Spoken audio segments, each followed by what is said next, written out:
Hello, people, and welcome to what is going to be the first of a new concept. We're going to try and do a bit of a Q&A. This will be for now. We're doing it for everyone, but what we're going to try and do is get the members involved, so that the chat will be in with the members. But for now, we want to get involved with you guys and answer some questions. And the transfer window is upon us, and we're all a bit confused. We're all a bit excited for what's going on with preseason as well.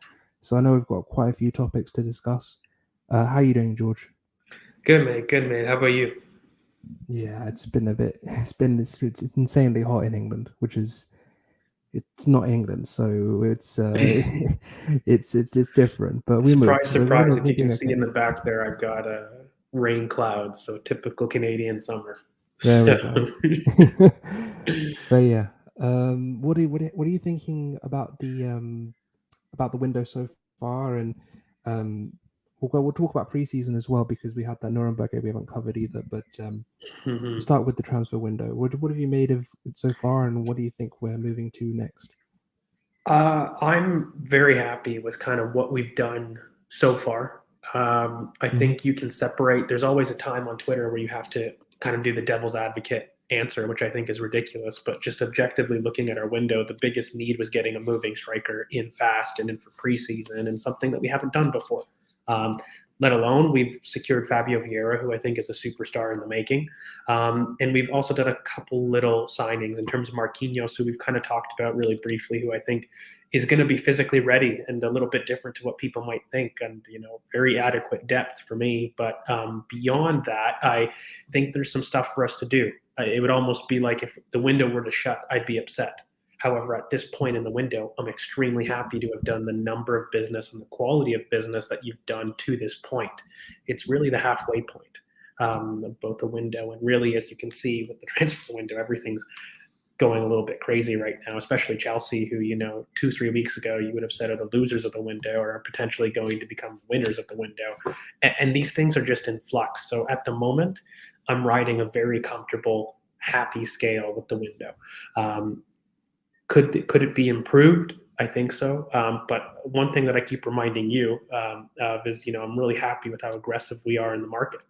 Like, regardless of us transferring to a new signing, we're just extremely aggressive in our links. We're not wasting around. If we're done with a particular player that's exceeded evaluation, immediately you're seeing a link to somebody that is of the same profile, who's very, very good. So for me, anybody that, follows my account, Saliba season, old and new. I've talked about Matt Valenko and, Mikola for quite a while. I think he's a phenomenal player. Back in December 2020, when we were very first having rumors of him coming, he was somebody that I felt was a phenomenal option in an inverted role, much more aggressive defender. And, I think profile-wise lines up very, very similarly. So I think that when you start seeing those types of things, you can't get angry, now we have to finish. This is all contingent on you actually sealing those deals for those types of players. But I'm just very happy that Arsenal seem to be working on multiple deals at the same time, not resting on their laurels and continuing to go. We've had bids or confirmed bids of about 120 million pounds. So I think there's ways to it. We can discuss how to spend it, multiple ways to skin a cat, but it's just really encouraging. I didn't think we would be this aggressive, but also have this kind of budget to even begin talking about what we could do. I always felt, I think I told you, 140 million pounds minimum or maximum for a Europa League finish, and then a 200 mil kind of window for Champions League. But it seems like we're going to approach a 200 mil window right now. And you remember what I said to you? Yeah, you felt that we could go higher, at least 170. I thought we could go between about 180 to 220, and I still do think that's about the case. And by the way, James, just to quickly address, this is basically a trial run. Basically, we're doing for everyone to join in, and then from the next one we'll be closing the chat to the members and streaming these. And I'll be honest, we tried, and I kind of don't know how to do it yet. I think Chris is the one who's more technologically sound with these kinds of things. But for this time, everyone can involve yourselves and just contribute. It's nice to see you guys as well. So it's been a while. So Yeah, I mean, George, you were saying about the budget and how we were going to, and our budget allocation. What do you feel is position for position? What do you feel like the upper limits for our window are going to be? It's a tough thing to answer because I still feel, and I've long felt, that we see a marquee signing.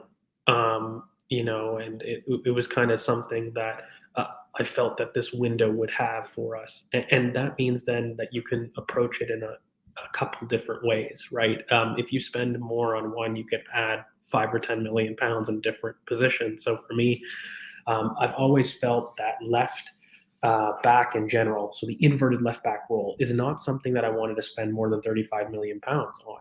I felt that would be excessive, and even in Martinez, it was something that I wasn't happy to do because I didn't feel it would be a plan A. I didn't feel as though that position, while we need it, is something that we absolutely needed a change for. I definitely wanted the backup profile with it, but that was the upper limit for me in terms of what I was willing to spend on it. And then you approach kind of the midfield. I always felt like there was going to be a decision between center mid and attacker for where you do your marquee.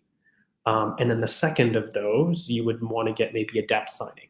And I think we've interacted on the timeline quite a bit about what you may do with a theoretical 120 million. But I've been fairly convinced that if we could do a major marquee signing, I'm talking in the 55 to 60 million pound plus range, I would go cheaper on your left back and your left center back signings that are depth. And even I would combine those two. I would buy a player that can do left center back as well as left back for cheap. But you're talking your Evan and Dickas, at least for me, Makola would definitely fall in that category as being cheap. Yeah. A left back, left center back. I think that's how you maximize funds. And then when you look at the central midfield, I see more value in the marquee market of a attacker than I do a central midfielder in this market. And what I mean by that is I think when you approach marquee money, I think there's more guarantees in the attacking end of the pitch, whether you want a winger or a striker. But there are more guarantees there than I see in midfield for a similar price point. And I'm sure we'll get onto the Paqueta stuff, but it's not a player I'm terribly a big fan of, particularly at the price and for other reasons that we'll probably talk about a little bit later in the show. But for example, I don't see value in a midfielder at those levels. Now I do in a little bit of a cheaper market. So a lot of people are really a big fan of Tielemans, but I've been banging this drum for a while. But Carney Chukwuemeka from Aston Villa, we've had loose links. They've returned. We first had a links back in January, but then they kind of resurfaced. At the beginning of May, and I've been kind of linking to you every link that I can find. Yeah, Links us because I said together. there's one link, and you're like, no, there's been in January.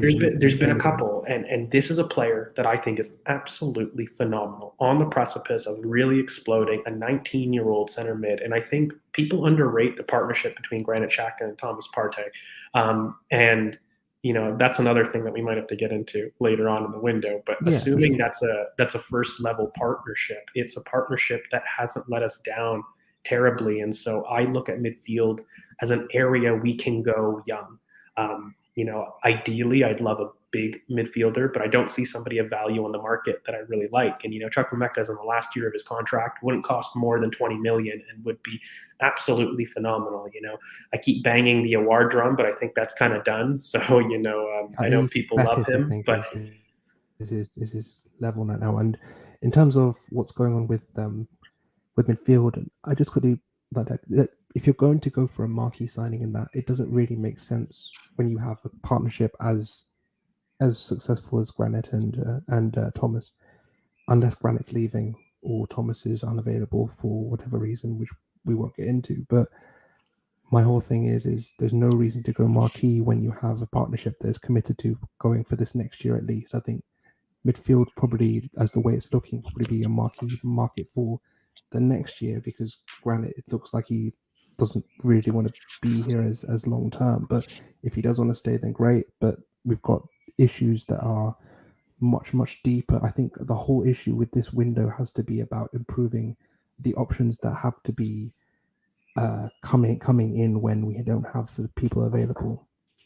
Well, I think the Yeah, big question, Kern, mate, is I always ask people this question, and we'll definitely get into some questions in the chat because you guys have been great. You guys have already started the questions, so we'll definitely I want to be sure to answer them. But when you look at what can be available in the market and kind of maximizing your budget, whenever you get above 40 million pounds, I kind of had this post on Twitter where I feel that that's marquee money, and you need to answer a couple questions. Whenever you spend more than 40 million pounds for me in the market, you need to answer a couple questions. Can you see them being a function of your team for 5+ years? Can you see them versatile to multiple tactical positions? And can you see them also being, a top 3 to 5 in their position in the long term? Those, I think, are questions you need to have a check mark on whenever you're spending more than 45 million pounds on the market to make it worth it. Now, again, the market's the market, and you want it's a to very balance inflated that. market this year. Do you not feel like the market feels very inflated this year? Well, I find The there's a amount of lot. money that is being chucked around is a lot. I think coming out of I COVID. I think that there are a lot of teams willing to go into the market, and I think it's churning. Now, I think there's a lot of overinflation. I look at Rafinha; what that deal ended up becoming was ridiculous. Martinez is another one. Like, these can really escalate quite bad. But then, let's say that we're going forward. Carney Chukwuemeka is an incredible steal. I still believe Awar, despite that, is an incredible steal at his price point. If you want to 50 look million at is not a lot of money in this market. No, It's ridiculous. there is gold. Evan Ndicka, another last year of contract, couldn't be more than 20 million pounds minimum. I don't know how much he would go for, but someone like Pierre Hincapié or someone along the lines of what's the Ukrainian guy? What's his Mikola name? I can never pronounce Matvienko. his name. Yeah, I don't think he'll be that expensive either. I think there's definitely markets out there for, because I've been banging on about this for ages. There are two positions in the last 2 seasons when they've dropped, our team's performance has dropped, and that is central midfield and left back. When either one of those two positions have been absent, we have basically fallen off a cliff. You saw this last season in the 3-game run for the top 4 race. We saw this against Villarreal in the Europa League semi-final. When you don't have those two positions filled at an appropriate level, the team has fallen off because the players there are so influential and so great. Like they have such important positions in terms of being able to control transitions and being able to get out and build up. These kinds of basic fundamental things, they run through these guys. So yeah, I feel like if you don't have the appropriate replacements, because like when we say in the mid of the season, when you have one star player out, that's fine. You can't. There's no excuses. Two or more, and you're starting to get okay. I mean, usually it's with the spine, but my point is when you have star players out that are incredibly important to your team, and you can't replace them to an adequate level, it means it leaves you vulnerable. And after 2 years, if you don't address this now, it's going from beyond from we didn't plan for it to okay, look, this is actually incompetence now. We have to address these issues. Well, I think the transfer, you have to balance the idea between an opportunity versus, You're essentially. everywhere. Why are you everywhere? Why are you literally everywhere? Like literally, I love when Carney, Lucas does the. Ogochukwu, like you're literally everywhere. Why are you Look, like this? I love Ugachukwu. He's another very young DM though. Like, this is somebody that I think you would buy and you wouldn't see for another 2 years. You would Mm. undergo kind of a Saliba transformation. But you know what? One of the big things, I definitely want to start answering these questions because I want to start pivoting. When you get a market, there's a difference between an opportunity and then there's philosophy. I've been having these debates in group chats for the longest time, and I've constantly told people, be flexible to what you're viewing as philosophy and be flexible to what you see as an opportunity, because there's a lot of stuff that you could do. And I kind of want to break down our system. Why do some of these links make sense and why they may not, but just broadly talk about role. Because, I've seen a lot of questions, for example, Fabio Vieira, do you think he can play left interior? Can he? Absolutely. Is he He best definitely there? can. No. Yeah. He's absolutely best, in the right center mid 8, but he's got so many different qualities, including ball striking from both sides, as well as incredible vision, that he has played on the left. Absolutely. And, if you're going to be asking yourself, could he perform a role like Lucas Paqueta? Absolutely. He's a ball carrying person with excellent vision. So Vieira is somebody that you could slot into that role if that's what you're asking. But I think fundamentally what you're looking at, is in terms of the recent links is, yeah, there's like the left-hand side focus about what you would want to do. But I kind of wanted to talk about overall what it means. So we end up in the final third going into a 2-3-5, right? And really what the question mark becomes, what are you doing in that middle third? What makeup is that middle third? Are you going to play with two inverted fullbacks and a DM anchor? Or are you going to pair two midfielders and a fullback in there? Now, those are two different directions. I don't like this term anchor though. I don't really like that anchor term because I feel like it's so dynamic, that role that we play. We don't really play with like a Rodri style anchor system. It's more No, a much more dynamic in terms of controller getting into the final third, being that mast in the middle of the pitch, in dictating play from zone 14 type of thing, instead of just having like an anchor. So this is why I get frustrated when I call everyone's assuming Partey is a 6. No, he's this. If you read the Atletico article, it's a Cinco role that he's made his own. It's his own specific role where he affects in both boxes in terms of in being a box-to-box player, but he really controls the final third build-up in terms of being that mast in the middle of the pitch, controlling things, moving things back from side to side, as well as breaking lines with his passes in the final third. So I think it's very much interesting to see. This is why we're so reliant on him at times, because he's so good at being able to control play in both boxes.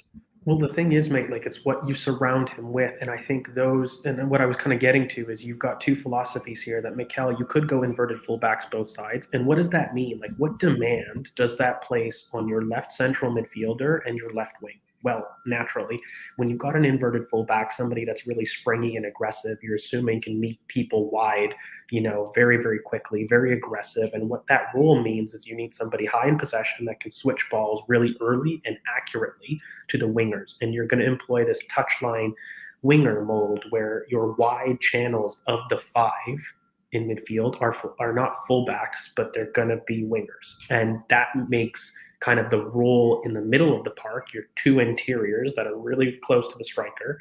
The demand is that they have to be really good in pockets. They have to be able to run into space, offer times when the striker drops to be an option in behind, but they mainly function as kind of a facilitator a little bit more, whereas that role would change drastically if you had fullbacks on the outside. Because typically these wingers go out to in. Like that's the only movement that they're going to be able to do. And so you need to have somebody that's able to drop and go in and out on both sides. And that's why I think when you have a very big passer in the back, though, you can't pair him with a similar passer in that same side. So what do I mean by that? That means that the left central midfielder that you're going to be employing, typically, if you've got a passer behind him, you want a runner, especially because that's somebody that's going to be a shuttler, and that's why loosely the Paqueta links, you may see. That's kind of why I think those are linked. But I don't like the quality of the player, and we'll probably have to get into that a little bit later.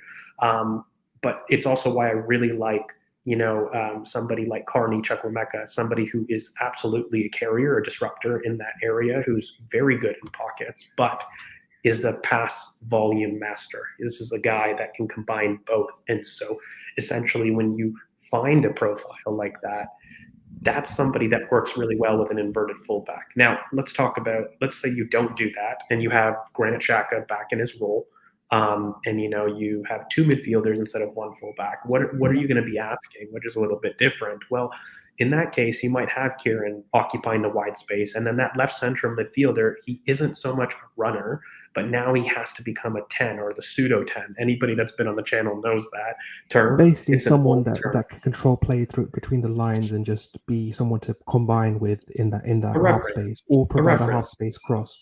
Yeah, because typically that midfielder that you're doing, he's going to be the one protecting or shuttling, and you need somebody to control, put their foot on the ball when you have somebody doing that role behind you.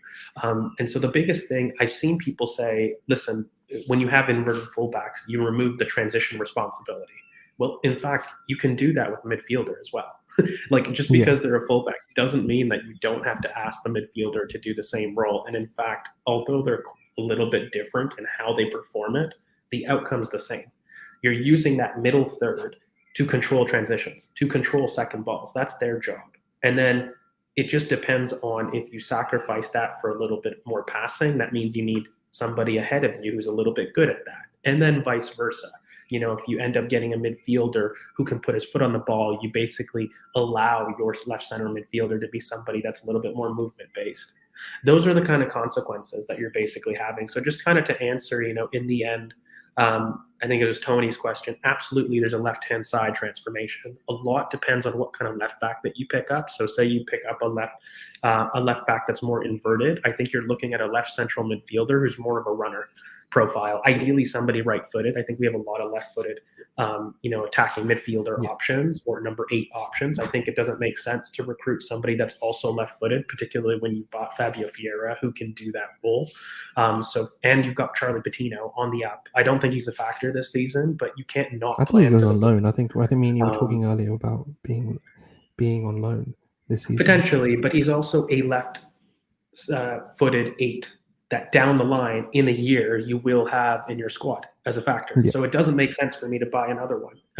And so I would prefer a carrier, again, who's really good in pockets, but it's right-footed and who has the ability to offer really wide passing range. So who does that fit? I don't love Tielemans. People know that on Twitter for his transition control, but he's somebody that definitely has the passing range and is more of a right-footed 8, particularly when you look at his work at Monaco. That's what I look at, because the free 8 is going to be a little bit more advanced in this system. So for me, that's really the best sample to have a look at Youri Tielemans. And again, beyond the transition worries that I do have, he has an excellent passing range. He's very vertical and he hits people soon. But I would probably have a pick of Carney Chukwuemeka to kind of really fill that need. But let's say, something switches. We end up not getting an inverted fullback, so to speak. It kind of changes your requirements of what you would want in that midfield. And you may be looking at somebody more in kind of the Madison mold, like when you're looking at smoke screens, for example. Like I think it really depends on kind of your left back role. I find that a Madison, for example, would be very similar to the price point of a Paqueta, but they're very different roles, right? Like Paqueta makes a little bit more sense if you've got an inverted left back, whereas a Madison would make a little bit more sense if you got a midfielder behind him, right? Like that to me is kind of the difference in the philosophies that you're seeing. But can I answer? I already want to answer this because I know Sika is not with us, but I know he's watching. It was funny. It was very funny. I thought it was quite funny. I think that they played well. I'm not going to say they didn't play well. They did play well. They had that was the best version, I think, of Manchester United this season. I think that's the best version they could have. I don't really see them being able to do that in the Premier League this season. Scotty McTominay at the 6, being the controller from a lone pivot is going to be funny if he tries it. I really hope they say he doesn't, because if you try a 2-3 and have, I think, like their wingers started wide, but they tried to their fullback started wide, but they were very low. I don't know if you watched the game, but their fullbacks were both very low, and they tried to make the 3 out of the 2 fullbacks. I think their structure was very good, but it was very clear that the players, it was so reminiscent of early Arteta, where the players didn't, like, they knew where to start, and then when play shifted, they didn't know where to fill in. That was the difference that I was seeing, but it was really quite clear that I found their press really good. I think their in possession, for me, structure was broadly what a lot of these top teams do. It was clearly very modern, but nothing revolutionary. But it was their pressing structure that I actually got. Going to try and hit that half space to back post cross a lot. I think he's got. I think that's a limit of players. I think that's a limit of players that aren't comfortable. I'll be honest with you. I mean, he's going to spam. Look, everybody. By the way, every initial JDB coach, including Arteta, had that with an outlet like Oba. How did he use Oba when he first came in? He had one winger that was a quick outlet that, he set up with those, 3-2-5 build up, and he essentially worked the ball so that you could do a quick switch and hit them on the counter. Every JDB coach does that until they have enough, dribblers and technicians in the back that you can add somebody in attack, right? That was the transition that we made with Saka the next year. So for me, Manchester United are back in 2018, kind of era where, you're looking at somebody that's just starting out their journey. They don't have enough technicians in the back. I still don't understand why, despite Frankie de Jong being the link, they don't look at somebody a little bit more secure technically. I really like their left back signing. I think that's somebody that's already an improvement on Shaw. So I think he absolutely comes in really well. I just don't like this Martinez signing is very, very strange for me because, like I know it's just happened now, but if you just waited a couple of weeks, you would have been able to get Colwill, because Colwill is, as a centre back in this league, is a much better sort of profile. I mean, you would face the same kind of things about us wanting to find him and buy him too, right? Like I think ultimately what I don't understand with United is going into the window with a right center back targeting and then buying a left center back. That shows to me distance. I don't understand going into the window knowing that you needed a defensive midfielder as a top priority and then spending most of your money on Frankie de Jong, who at his best is a free 8. Like that is what I would be a lot more fearful of if I was a Manchester United fan. And, looking at it, of course, look, it's funny that he's looking at all of his old players, but fundamentally, I don't think they're targeting the right people. I mean, Anthony for, what was it, 70 million, 65 million pounds, something ridiculous like that. It's ridiculous. It's not correct.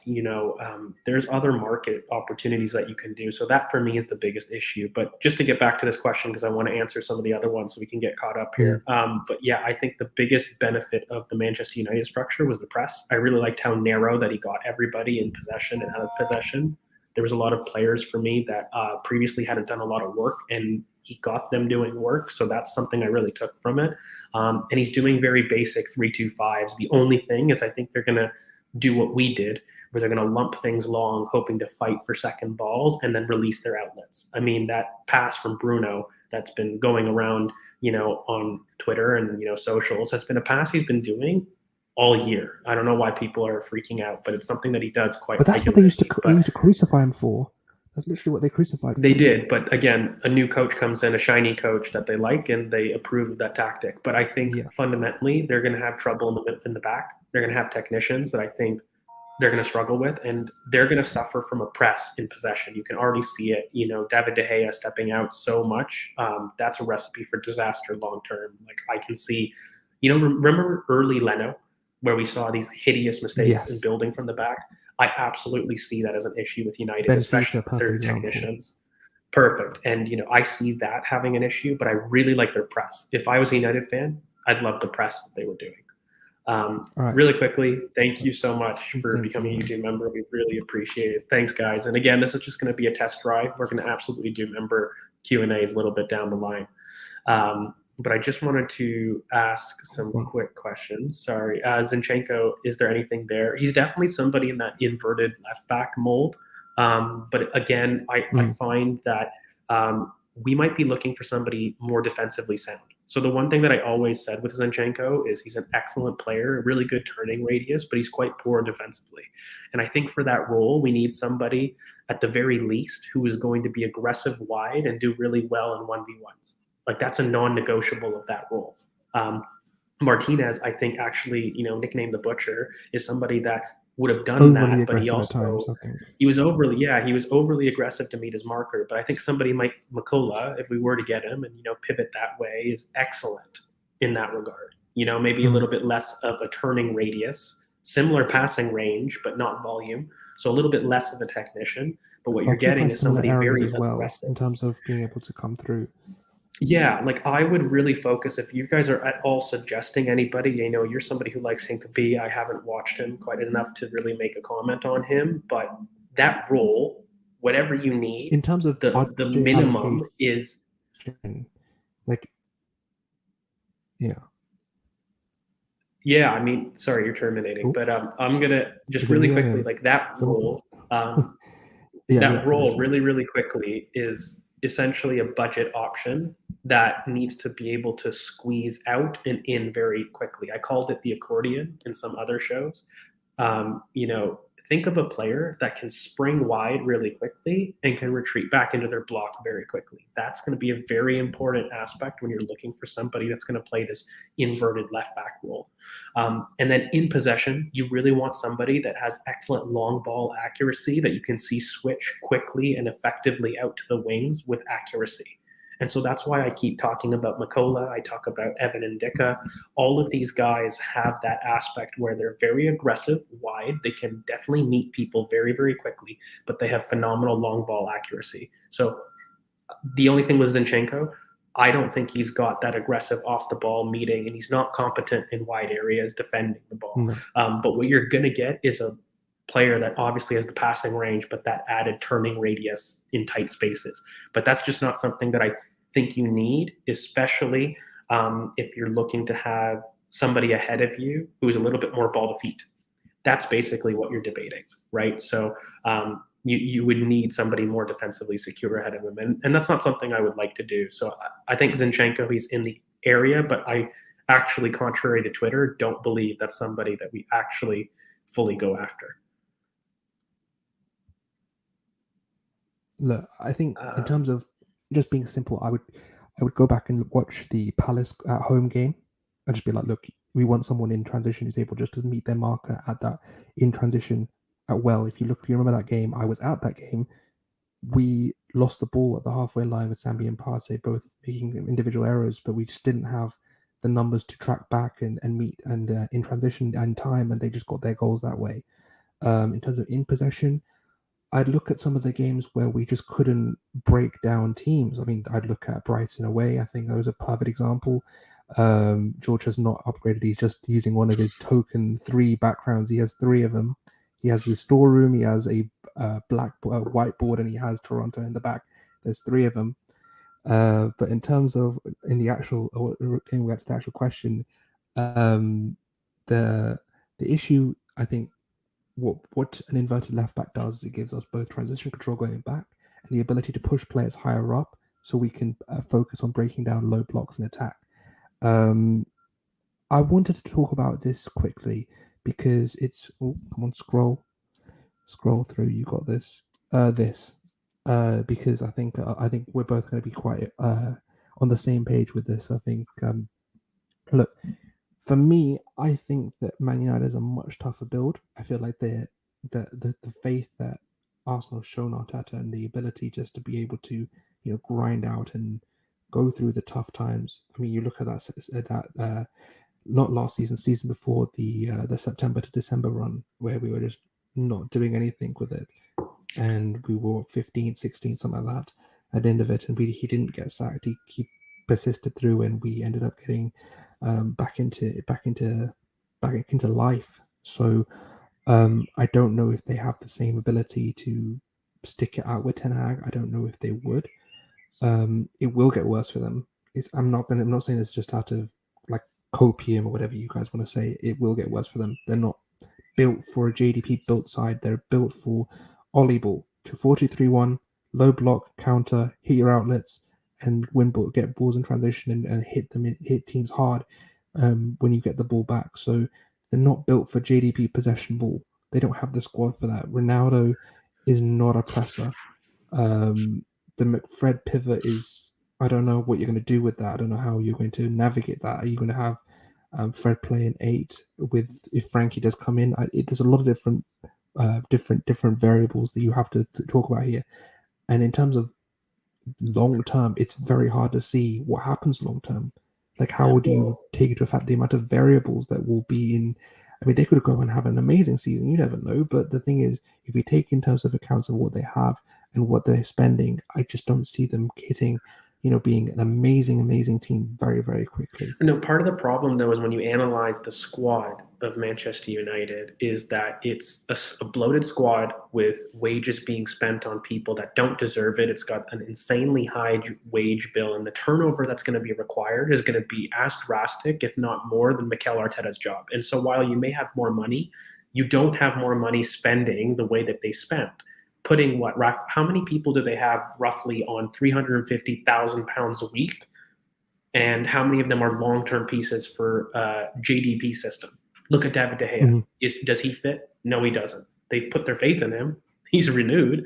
They're going to have to make it fit. Despite, I would probably have gone to Brighton, put down some money for Robert Sanchez, for example. Yeah. That would have been a Or very even smart David play. Raya. I know he's a bit smaller, but David that's another Raya, great option. that would be a key piece that they could do. Now they went into the window recognizing that right center back was an issue. They've now gone left center back, which, by the way, I know people don't want to say it, but Maguire in a JDB system will do fine.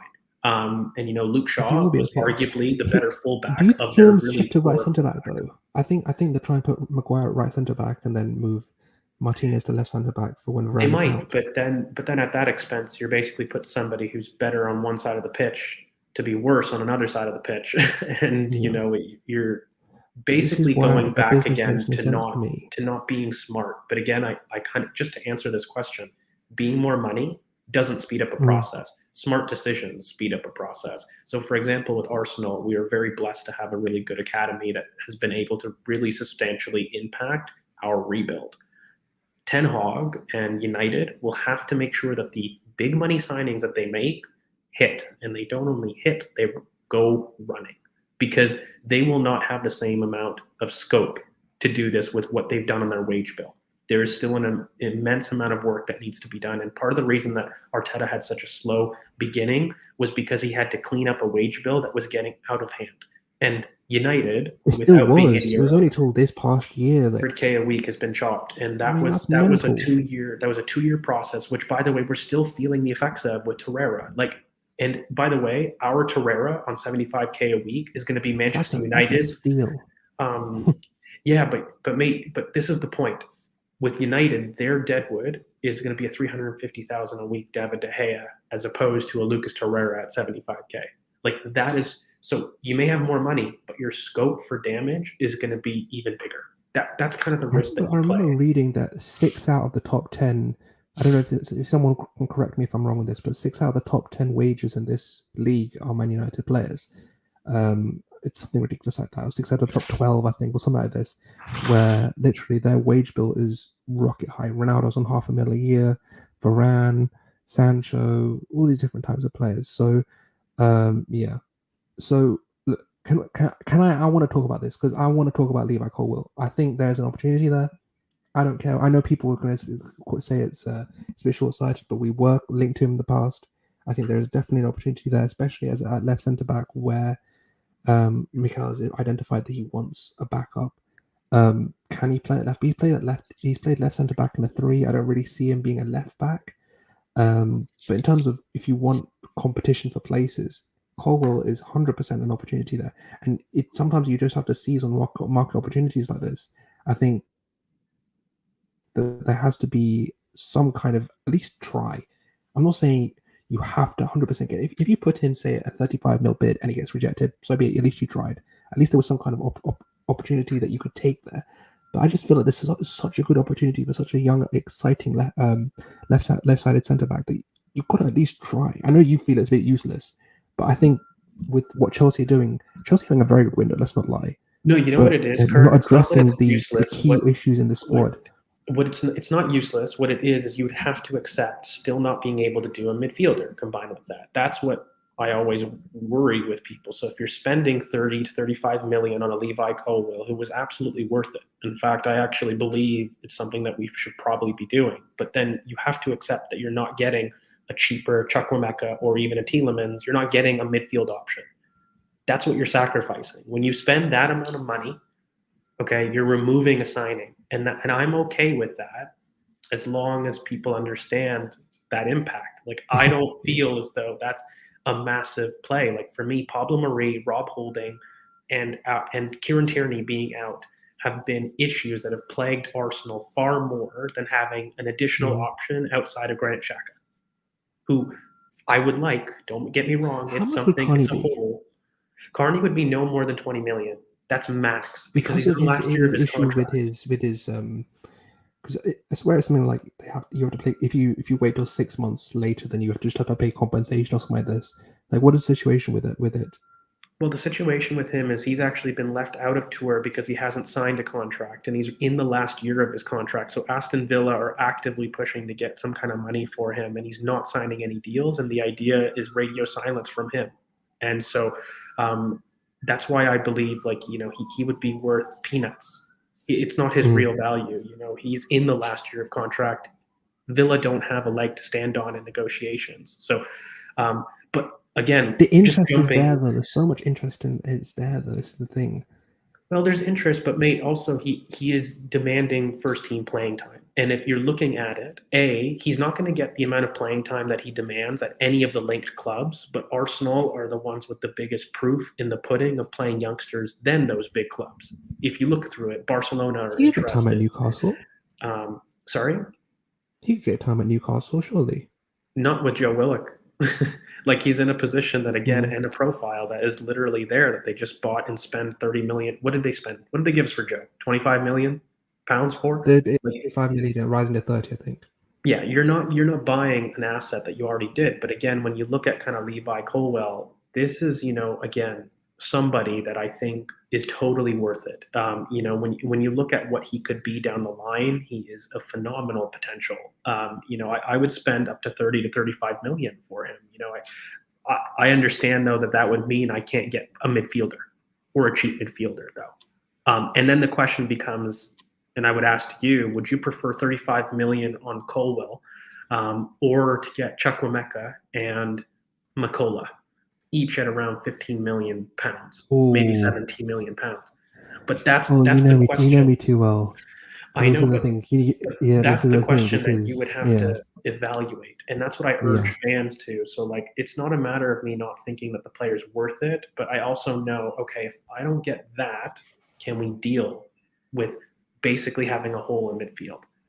Personally, I think we can. I think Colwell's worth it. He's that type of player and that type of prospect that you're guaranteed to get 10 years out of the boy, and you would basically not have to fix your defense and your left back spot for 10 years. So that passes my check mark when you were asking, is it worth that kind of money? I mean, just to reiterate on this, they've just sent Ian Maatson out on loan as well to Burnley. So, like, this Chelsea window is very. Is that confirmed? That's Ornstein. That's ridiculous. So this is the thing. So, but it's not. He's being loaned for a season. He's not being sold. Look, the main thing for me is, in terms of Chelsea, I mean, just to quickly address Chelsea, they are winning. They're in win now mode, and if you're in win now mode, you need a midfield, and they're not renewing their midfield. They're going for 3 centre backs. They're going for Raheem Sterling. All great sign. I don't really rate Kimpembe like others do. I think he can be a bit. He's got a Bozo moment in him, but Koulibaly, great signing. Really great. So I'm very impressed they got him instead of Delict. It shows more awareness than I thought they had. Not using Colwell is madness to me. They even have players like Anourin. They're not using Broha. Their policy is very, very strange. It's very much, we want to build the established names. Like, this is why I was talking to a Chelsea fan earlier. They were saying that Bowley in his American teams used more, established names to build his teams because he was very much involved in the team itself. But he wants to make sure the players that he gets established. But I think my one pushback when I've heard that is, this is not a new problem, by the way, Chelsea not using Cobham. And the one Cobham youngster that they chose is Nathan Ake. Like, if you want to go Marquee, Tamori, Livramento, now you're going to add Colwell. Now you're sending out Maatson. I mean, thank God that you didn't sell him. But if you're sending out all of those, with, by the way, losing Azpilicueta as well as Alonso, and while they're not great, you need wing-back depth. You can't get rid of all of those players and not have. They're going to use Ake at left wing back. But why spend 40 million pounds for an inferior player in utility when you have Colwell and Maatson at the club, and you can use that money to buy a right center back? So this is, again, the problem that I have, Curran, mate. Like, it's 2 steps forward, 1 step back with Chelsea constantly. And so this could apply to so many different But they're going to run Jovic again. And it's going to be bad. Like, running J5 Kovacic and an old Kante, and then having Mount and Gallagher. I like Gallagher and I like Mount. As much as people think I hate him, I actually quite like him. It's just the system he's in is just not suited for him at this moment in time. And yeah, I mean, that's enough Chelsea for now. But they're moving very weird. I think I got roasted on Twitter for saying they were one signing away if they spent smartly, and they're not doing smart things. They're selling Colwill, they're not buying Rice. I don't know what their plan is, but yeah, I want to make sure we do address the members' questions because they have been a couple of members' questions coming in. Grimaldo, what do you think about Grimaldo? Do you think we're going to actually go in for him? I'm not too I sure think about it. well, so a Grimaldo type investment at left back means that somebody huge in the forward area is coming. That's what that means. Now, are you telling me would I like that? I make no mistake in or in telling people I would love that. Yeah. But Grimaldo, again, look, you just got to know what you're buying. At £7 million, is it a punt for somebody that's immense technically, has got every cross in the book, by the way. Grimaldo is incredible at crossing. He's got every single underlapping cross, overhand cross, whatever you want, he's got it. And he's very good about receiving wide and coming inside. But defensively though, it's a menace, and it's not something that's very, very good. But again, no, is that not something that we've already got in Nuno? Yeah. So it's like, are you telling me is 7 million somebody that's going to improve your squad? Yes. Is he better than Nuno Tavares replacing Kieran? Yes. Does he solve that issue long term? No. So that means then, am I a fan of the signing? Not really. But if it means I get somebody like a Victor Osimhen in, somebody like a James Maddison, a marquee signing higher up the pitch, I can deal with those cheaper holes because, again, I don't feel that left back is somebody that I'm really worried about. I just want a body that's competent there. I don't want somebody that's going to cost me an insane amount of money. I think that's poor fund allocation when you've got a hole higher up the pitch. And I'm really worried about the amount of goals. I'm counting the amount of goals on the team, and I still think it's light. That's really the biggest issue that I'm finding right now. And so Grimaldo, I would take it only as long as you're having a marquee signing. That's the only scenario that I would say yes to Grimaldo. Otherwise, I don't think he's a good enough player. I don't think he's good enough for us, and it's not something that I would love. But again, £5 million, is that something that you can really say, oh my God, I can't believe we signed really him? No to. But the thing is, So it's not a question. I feel like a lot of times we hear this with Grimaldo and other players where, oh, it's so cheap, just bring him in. Firstly, wages. Secondly, it's a body in the squad. You can't bring in someone else. It's like we've got Tavares already. That's now with 3 left backs. You can't bring in something else on top of that. So your settling is if Tierney goes out, Grimaldo's your starting left back. Is that the quality you want? And it's just not for me. If it's me, the money we're going to use in Martinez, for me personally, I would go back as well. And he's competent at both. He's very good on the ball. He's not someone that is going to shy from a pass either. A good carrier, and he's good at staying on his feet. I feel like he's one of such an underrated quality in defenders these days that they stay on their feet. He's not someone who just lunges into a tackle and everyone thinks, oh, South American, he's going to be aggressive and he's just going to lunge into tackles. No, he's actually someone that stays on his feet a lot. So I know you haven't watched him. I keep telling you to watch him, but what's his contract situation like, and what's his? I have to check, but I'm pretty sure it's 2 years left.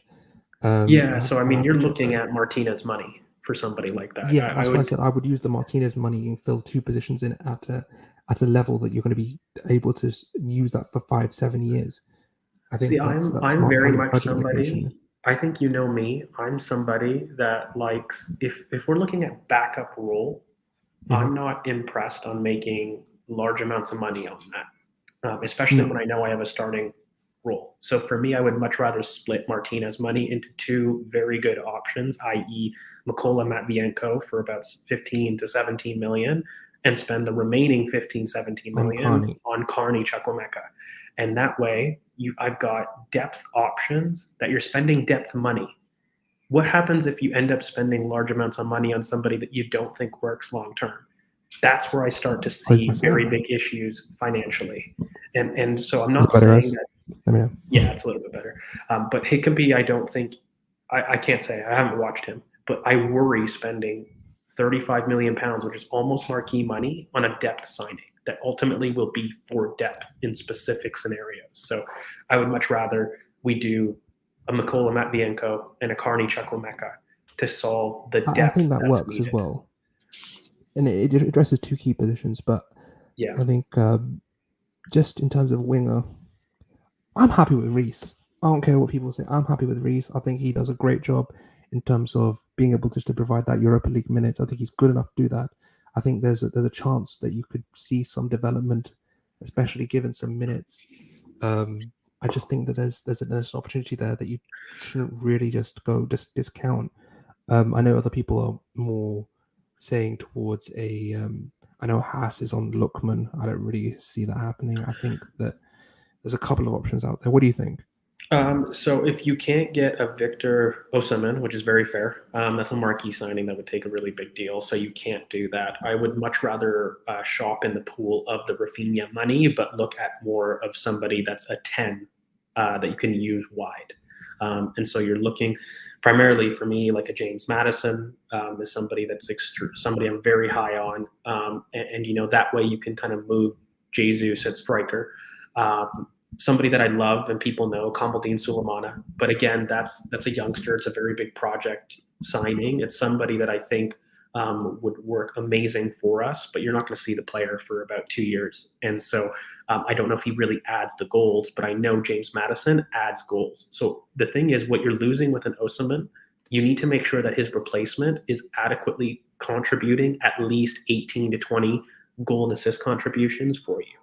Right? Like that is the question that you need to ask. And so I got a question, you know, kind of related to that in terms of, do you think Paqueta not add goals? I think he adds 5 goals, maybe 10, you know, goal and assist contributions, by the way. But Paqueta is not somebody that's impactful in the final third, you know.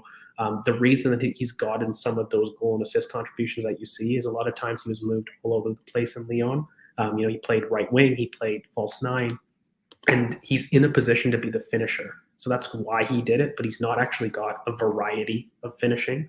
Really, his only best finish is this side foot finish, far post from the right wing. That's really the only thing that he's got. But, you know, he's somebody that works hard, but he's not truly impactful in the final third. But what he does have is he's very good in combinations. He's a silky dribbler, but he's just not somebody that has really big passing range and somebody that you would want finishing moves or impacting. And I think if you're looking at the transfer window for what we need to buy and you're spending 55 million pounds on something, I need to see at least 20 goal and assist contributions in the final third.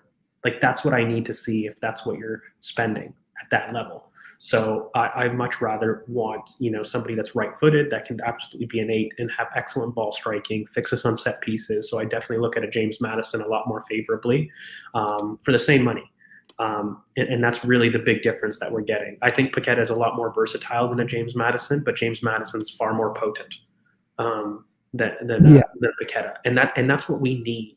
Like I don't think Paqueta solves as many holes in the squad as say a James Madison would, as say a Dominic Szoboszlai would. Somebody that again I don't think is as versatile, but in that role, if you're going to have somebody deep that's going to be covering for him, it's fine. So you can get a Dominic Szoboszlai in, you know, other players that I kind of like, again, Carney Chukwuemeka, I keep saying it, that's going to be the theme of this stream, somebody who has immense goal-scoring potential. You know, casuals will rate him as Paul Pogba, but, you know, he is that type of person to finish moves. He's a big carrier, and he's got excellent passing. So right there, I've given you my plan A, B, and C target, so to speak. All in the same role. I think Carney Chukwuemeka is the best price to value in that, though. So that's why I keep recommending him. You know, I don't think you can go wrong with that. And then you can spend major money elsewhere. That's really my goal, because you do that, you move to allow yourself to do something more in attack. I do think that the striker market is a little bit weak now. It's really Osimhen or bust for me. I don't rate Scamacca as highly as other people. And I think Scamacca is probably going to be going to West Ham or something along that level, because he's got some issues being quite static. So it's not somebody I see. And with Richarlison having moved, I don't think that Everton are willing to sanction a Dominic Calvert-Lewin sale. So I start looking at the striker market, and it's a little bit thin. In terms of the winger market, it's even thinner. I think Moussa Diaby is a lot of money to spend on somebody that we just had our player of the season on. He doesn't quite fit. In terms of just budget allocation wise, like you're spending that much on a backup. It doesn't make sense. Make sense. Like if you really want to go big on the winger market, go for Serge. get a proper left winger in, get someone who can play on that left wing properly, and move ESR back to midfield, and then that way you can properly solve that equation. But in terms of if you're going to say, look, okay, I'm going to spend 65, 70 million on a Musa Diaby, like, what situation does he Oh no, you're come terminating again. in? And yeah, there we go. Am I good now? Yeah. Am I good? Hello, hello, hello. Yeah, sorry. Yeah, but he's not going to be on he's going to be on insane wages as well. We've just cleared, so I think that's in terms of budget allocation, it doesn't make much sense to get a Musa Diaby, even though I do love the player. Like anyone who knows me knows my affiliation for Leverkusen. I love Leverkusen. I watch them pretty much every week. So I just think that there's a lot of issues in terms of budget allocation with this winger signing. I personally would stick with Reece. I think Reece is fine. I think Reece can give you minutes. I think he can be a finisher for you if you really want. I think that there's the quality there. I just think that he started to put together a Feyenoord in that second half of his loan spell. I think there's definitely he can play on the left as well. He was playing on the left in terms of shut up, Has. There's on he's playing on the left in terms of the preseason in Nuremberg. Look, there's definitely ways that we could solve this in terms of what we can do. Do you know what I would say, Curran, mate? There's so many ways to skin a cat. The one thing that I will say, if anything that you guys can take away from this little Q&A, is I'm not a fan of spending marquee money on depth signings. I recognize their importance, but when you're looking at squad allocation and you're looking at how can I solve holes in my team, I'm really pushed back on the idea that you spend much more than 30 or 35 million pounds on an option. I think that expands your squad. It raises the floor, but you don't spend that kind of money unless you're addressing the ceiling of your team. That is what I always say. And so the biggest thing. The only way that happens is if long term, in like 2 or 3, in terms of the player is able to start now, but in terms of 2 or 3 years, that is the ceiling. That is 100% the ceiling. That has to be the way. Sure. And that's something that you can. For example, Levi Colwell is somebody that would be an exception to that rule. That is somebody that I believe that raises your ceiling. It's a signing that at the moment is absolutely backup, but he raises the ceiling of the team, and he could, in theory, become a starting left center back for the club. So he fits that mold, and I would say, okay, check. I don't mind doing that. But then at the end of the day, you then have to also sacrifice and say, look, if I go into a Levi Colwell situation, I'm not getting a midfielder. And I'm funneling all of that to maybe a major attacker. Or I'm not getting a third signing. Do you know what I mean, Curran? Like if you spend 35 million, you're getting one more signing. Especially if you're looking at, a 120 million pound budget. Like which I think is foolish for me. To do that, especially when you can maximize what you're doing with ensuring that you've rounded out the squad well enough. Especially because we've seen what happens when the squad doesn't have either Thomas Partey or it doesn't have, Kieran Tierney or something like that. So we know it's important, but is it 35 million pounds important where I can't solve a bigger hole? I don't know. So that's something that I would probably say is a rule. Don't spend more than 35 million pounds on depth or backup or optional signings, whatever term you want to put it, a rotation option. And as somebody with 5 subs, trust me, I understand the importance, but budget wise, it doesn't make sense to put over 25% of your budget towards that. Nobody would agree to that in the business world. Of course, we would all like options, but you have to make tough decisions at the end of the day. So as long as then I understand the con with it. I want to talk about Bakati because I know we've got a lot of questions about him, but before we do, we'll answer this because I want to answer this as well because it's quite important. Yes, he does. There's definitely issues that he's had with being stubborn in the past. I think he's had issues with not changing soon enough. I think that's what kind of cost us in terms of that 3-game run. I think he's always got to learn. He's not perfect. If he was perfect, we'd be in the Champions League and we'd be in like a Champions League quarterfinal, semi-final team right now. You know what I mean? He's not perfect. He's not done in the most insane job we've ever seen. There's definitely ways he can improve, and I think that if you've got players at your disposal that are just not being able to do it. I think with Ainsley, do you remember that? Remember, George, we went on like a 4-game run where every stream we would say, Mhm. play Ainsley. Why aren't you playing Ainsley? We need to play Ainsley. Like it was getting frustrating. I remember the Liverpool away game. We were like, we have to play Ainsley. He didn't play Ainsley. I personally think there's more to come from him. I think there's definitely, but let's not be mistaken. This is a make or break season for him. He needs to achieve something this season because I'm done with Ainsley, and I'm done. I no, think but it's Reece the principle. Nelson. The principle of it is what I'm getting at. It's not Ainsley himself. I'm saying No, I know. Ainsley. Yeah, he's past that though, current for me on the principle. Again, you know my rule. Wait till he's at least a minimum of 23 years old with at least 100 appearances to his name. That's kind of a broad rule that I look at for a lot of youngsters, and Ainsley's exceeded that. I've seen what he is, I've seen what he can be, and we kind of know what kind of person and player that we've got there. So that's a story I would really like to close. I think Reece Nelson, it's been rumored in The Athletic that he's going to be given a chance. I mean, he's in the last chance saloon for me. If you're asking my opinion, do I think that he ever realizes his talent application wise? No. I haven't seen really anything, even in his loan spells, that really demanded me saying, oh, he's really going to take forward and apply his talent a lot more seriously. He improved because of the level being so poor, but I don't think I saw anything that he showed me that I hadn't seen in a couple years. So he's somebody that I'm not too sure happens. But I think ultimately, what happens with Mikel is I think he doesn't trust people to the amount of that I would prefer. He definitely has a black and white trusting ability. I think he needs to improve that. I think he needs to be a lot more flexible in his tactical adaptation to injury. I think what he does really great is he has excellent systems, but if those systems have an injury, his response to that is typically not fast enough or the one that I think replicates the pattern the best. So he's definitely somebody that I think even on this channel we've been pretty critical of. And at the end of the season, I mean, the line still stands for me. He put us to a position to be in the fight for top four, something that nobody but this channel predicted. But at the same token, he's the reason for why top four potentially, or a major reason why it didn't happen.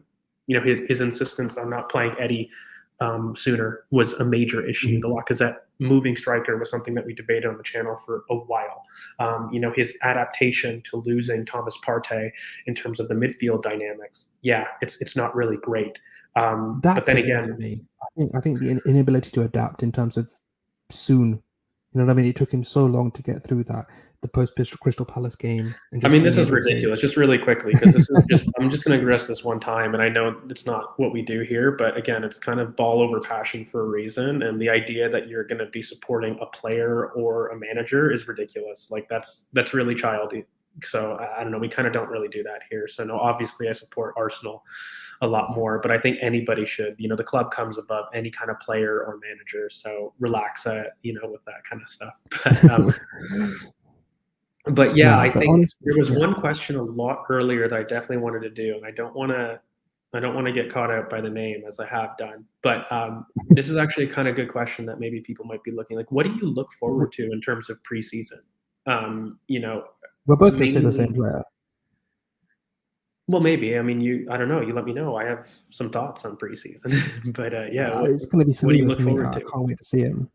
I can't wait to see him. So that's it for me. I can't wait to see him in a shirt. Yeah. It's going to be great. I think it's going to be insane. I think he's going to be, he's just going to show what he's about. And I think with the rumored contract extension that has been agreed, apparently, no in the nose here. I think if that goes through, that's just a great piece of development from the club. I think that should be really something that should be applauded, not just because bemoaned because the fan base has just thought, oh, we haven't got a plan for him. We know we've had a plan from the entire time.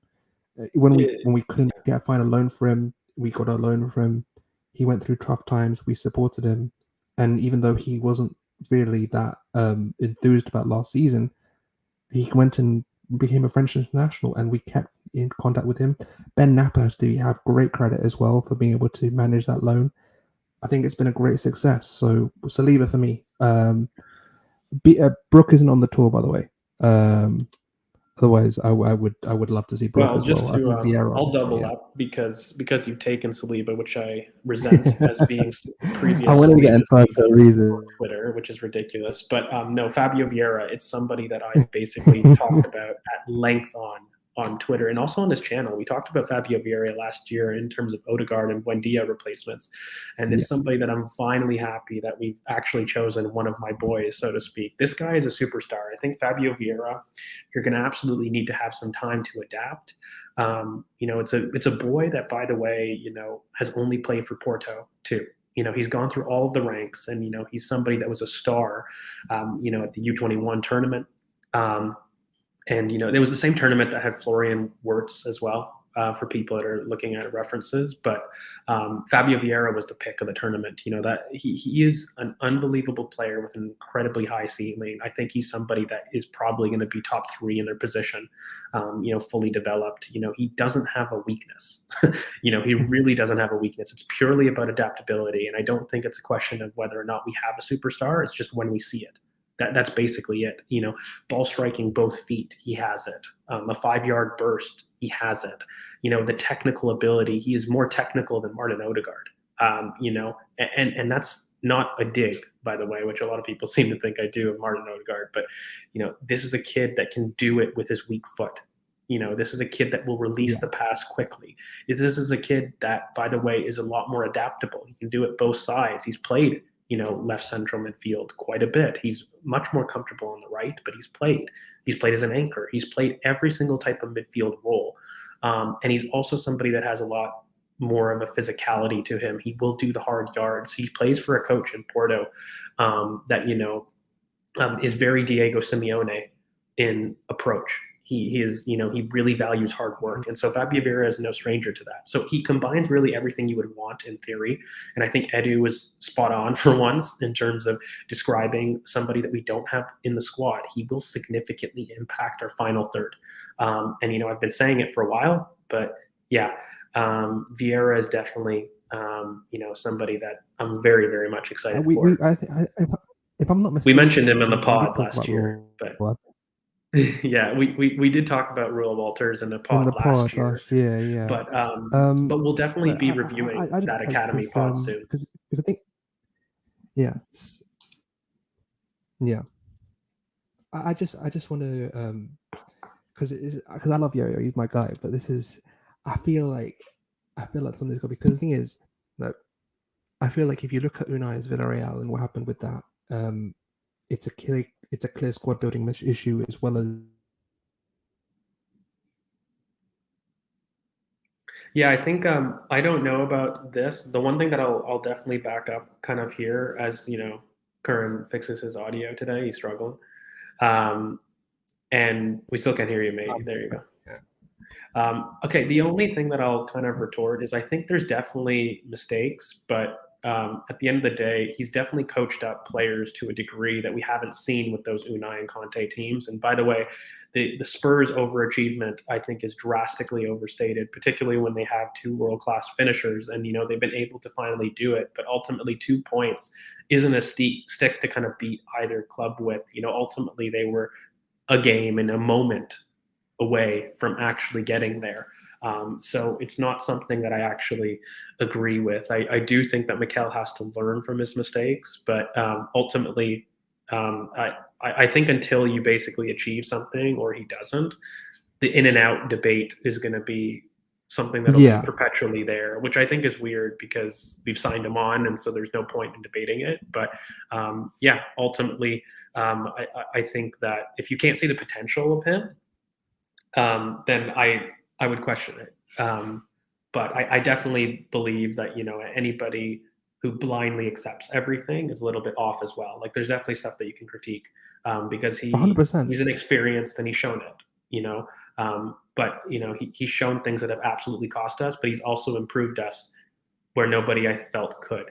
So culture change, transition in our wage bill in terms of what he's done, revolutionizing the squad dynamics in terms of its age and its average age. Like the amount of coaching up that he's been able to do with youngsters has been incredible. So I think you have to take both hand in hand. In terms of generational coach, I'm just as a coach, forget everything else. I'll give you two players, Bukayo Saka and Eddie Nketiah. Both of these players have been improved a lot, a hell of a lot under Mikel Arteta. You see the second half of the season with Eddie, the last 5 games or 7 games, however long it was, the ability to link up play, be an outlet, as well as not, because Eddie had this attitude of, look, he was a poacher. That was who he was. That was what people thought he was. Now he drops in, he links up play, he runs as an outlet. He's much more physical. He's able to do these things. And Bukayo, I mean, what more can I say about Bukayo? Robbed of the Young Player of the Year award. I still believe that. I think that he is the best young player in this league at his age. I think that's not an overstatement. Part of the thing, mate, that I keep trying to remind people is the degree to which that your squad improves with a young team. Like the exponential growth that youngsters show is immense. Already last season, let's evaluate. Bukayo Saka has had his best season in an Arsenal shirt by a distance.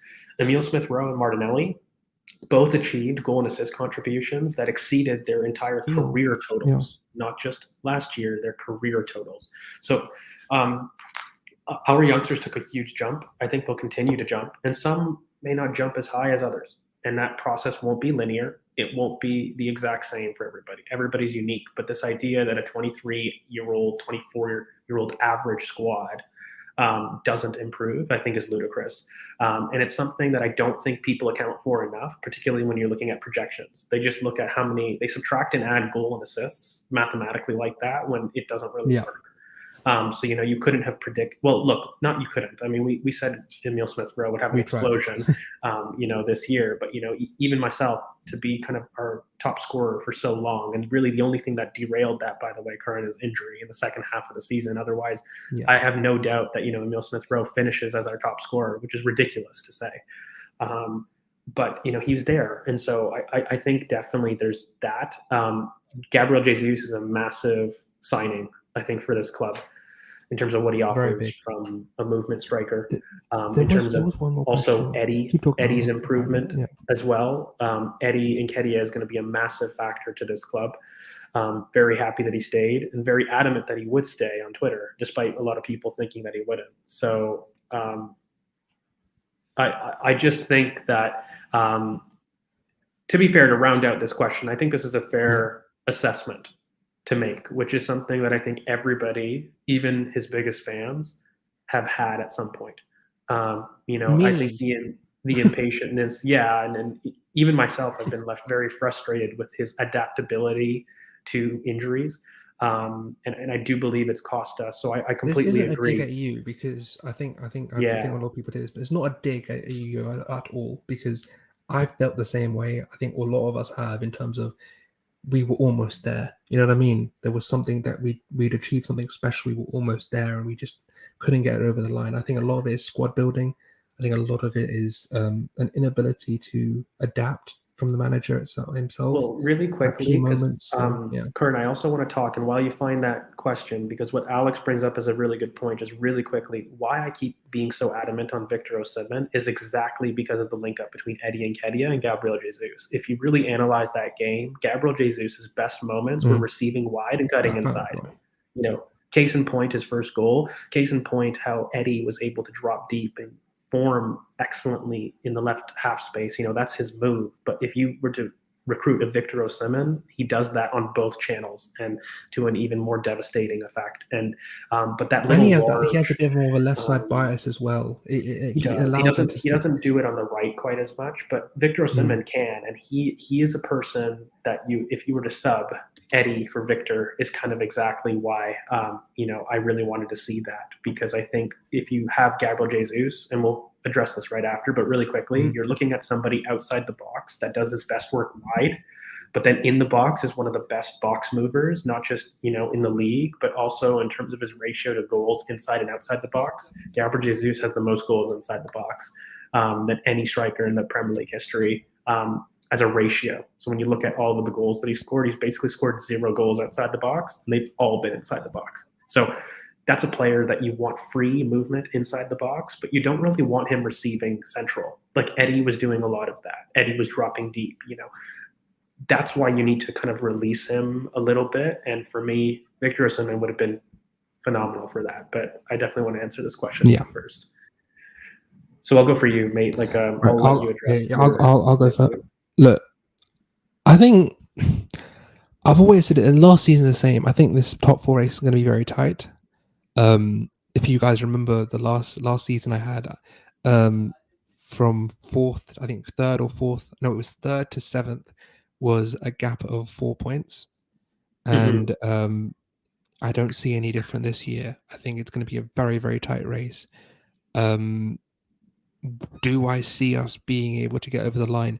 I need us to make more signings, which we will. We will. And when we do, then I'll be able to be a bit more confident. But I need that left back into that left back up. I need that DM backup or a left-sided 8, whichever way you want to frame it, to get that extra body in midfield. Personally, if it's me talking, it's just me talking, I actually would go for a DM backup, because I think that Lokonga as a left centre mid backup has shown in preseason that he is able to do that role. I prefer us to go for a more, maybe a Sekou Fofana or a someone of that ilk, a Sangare, or someone of a more defensive midfield role, just to be able to learn off pass, get that role off him, and be able to fill in for him when we need him to fill in, because I just feel like we've got this inability to replace Thomas when he's not available, and that's what worries me the most. But in terms of, if we want to go left-sided 8, I'm more than happy with that. But in terms of Chelsea and Spurs and United are not having a good window. I don't care what anyone says. They're not having a good window. I don't know why they've gone for Malacia for sure, when that's not even one of their top 5 priorities right now. They need midfielders. They need a right-sided centre back. They need a right back. They need a right winger. They need a striker if Ronaldo leaves. They've got all these left wingers and no one on the right wing. It doesn't make any sense. They're going to put Sancho out wide right again without an overlapper again, and he's going to fail again. If you watch the friendly, where was Sancho wandering to? The left side. He was deployed on the right. We kept wandering over to the left because he's not a right-handed side midfield, right-hand side winger if he doesn't have an overlapper, and they weren't overlapping with him. There was no one for him to combine with. Bruno wasn't doing it. So they've got a lot of things to do. In terms of Spurs, look, Spurs have bought semi-decently. I think Bissouma is a great buy. I think that's one of my most... I'm still mad at it. I can't lie to you. I think that there's a missed opportunity there to really solidify our midfield there. I think that we should have got him. I don't rate the Perisic signing. I don't know what the thinking is there. Longley, look, 3 at the back might be able just to hide his deficiencies, but you don't agree. I think they might get away with it, but I just don't think that he's physical enough for this league. He's not able to defend well enough for this league. I don't know what the issues there with that. Richarlison for 60 mil.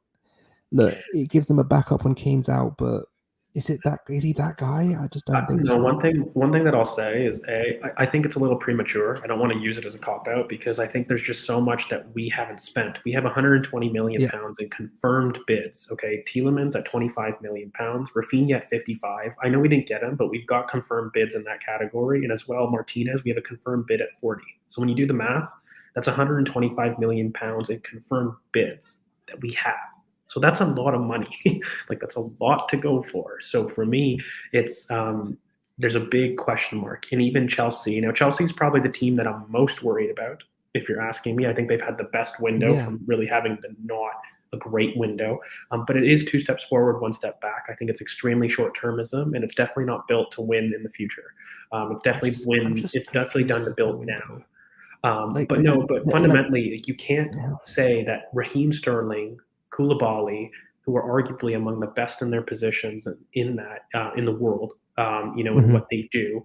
And then in addition, let's add a Kimpembe, which seems very, very likely, because I saw earlier links. I don't know if I'm as high as Kimpembe as you are. I think Kimpembe is very rash in terms of being able to He's being rash, able but to he's a play in. phenomenal player. Like you can't knock it. It's going to be it's a massive improvement in terms of what they had. You know, Koulibaly for me is a lot better than Rudiger, and then their second center back that they typically had, Kimpembe's a lot better than anybody that you would have second up in that. So they've definitely upgraded that department.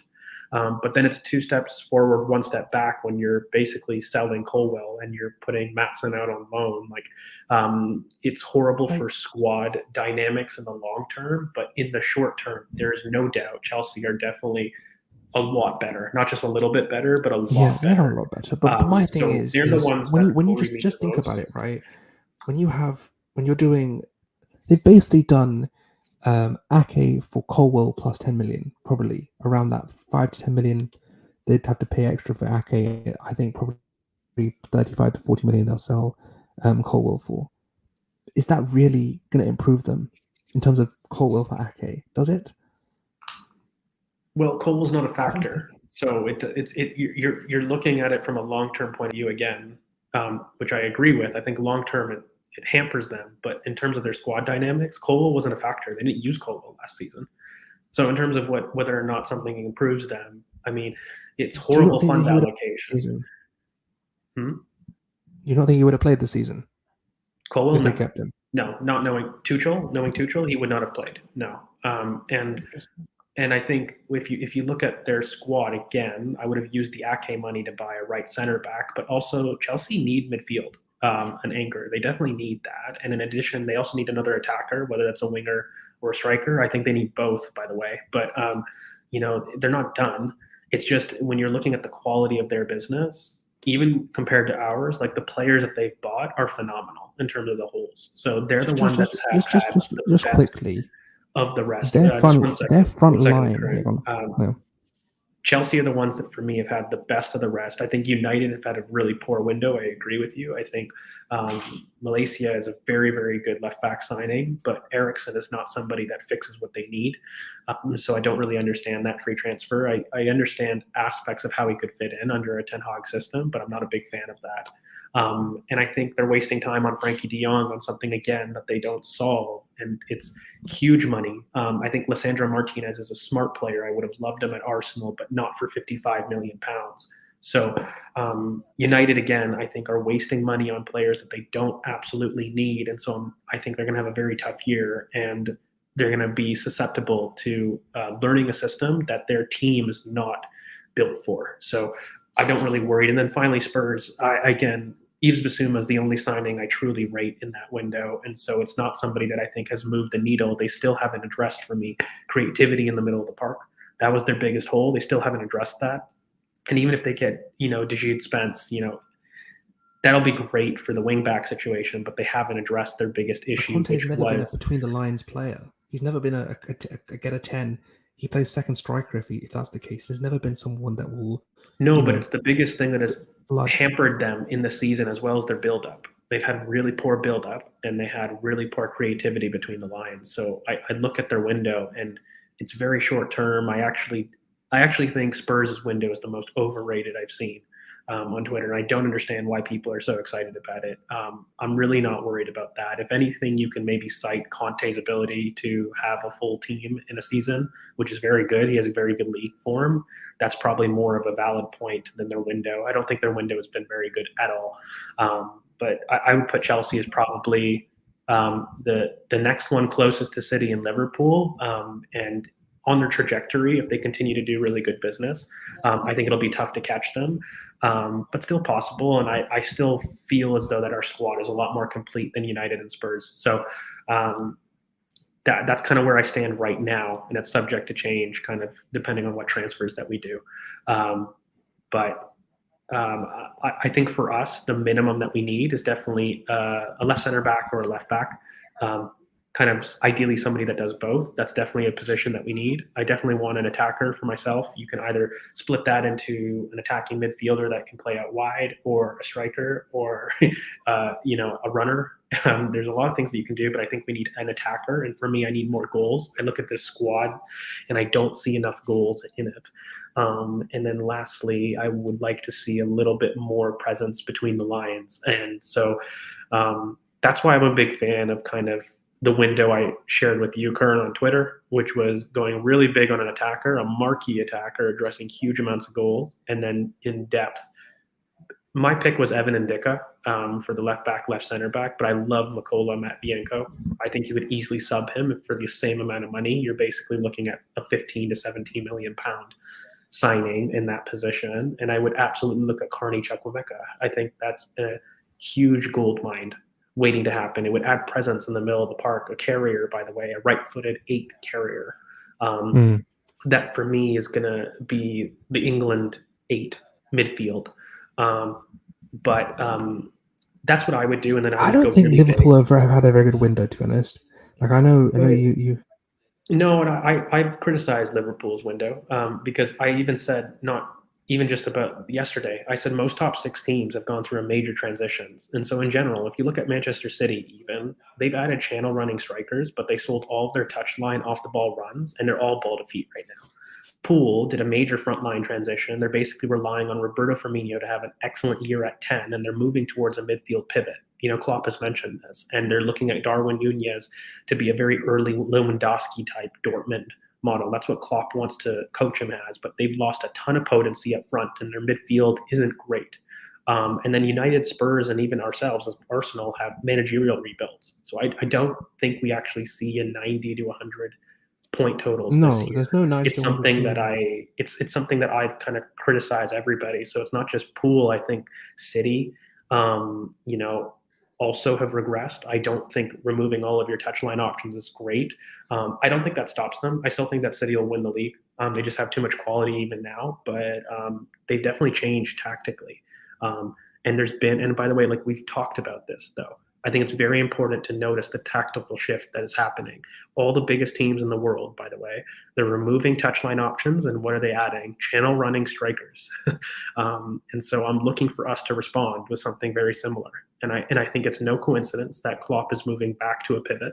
I think it's no coincidence that even Pep Guardiola is removing his touchline options and adding a lot more ball to feet players. I think that's very, very calculated.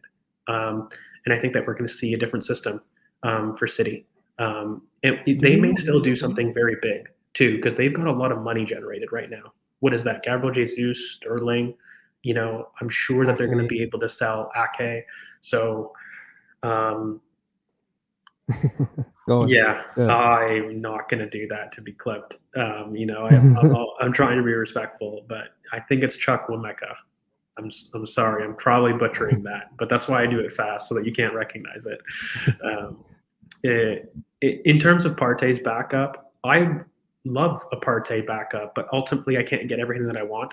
And if you're asking me what's more important in the midfield, getting a Partey backup or somebody that's able to offer a running presence between the lines, I look at a running presence between the lines because Arsenal have already made a decision to have Mohamed El Neni as backup. Not something that I agree with, but they've already done that. So it doesn't make sense for me to allocate funds for something that doesn't solve a hole. Because it's a hole that we need, but it's also a hole that I wanted better quality in. And for me, Yves Bissouma was really the only choice that I wanted. And outside of that, I don't find somebody that's going to be excellent to really replace that. And I kind of talked about this when we had a very big cloud under the Partey situation.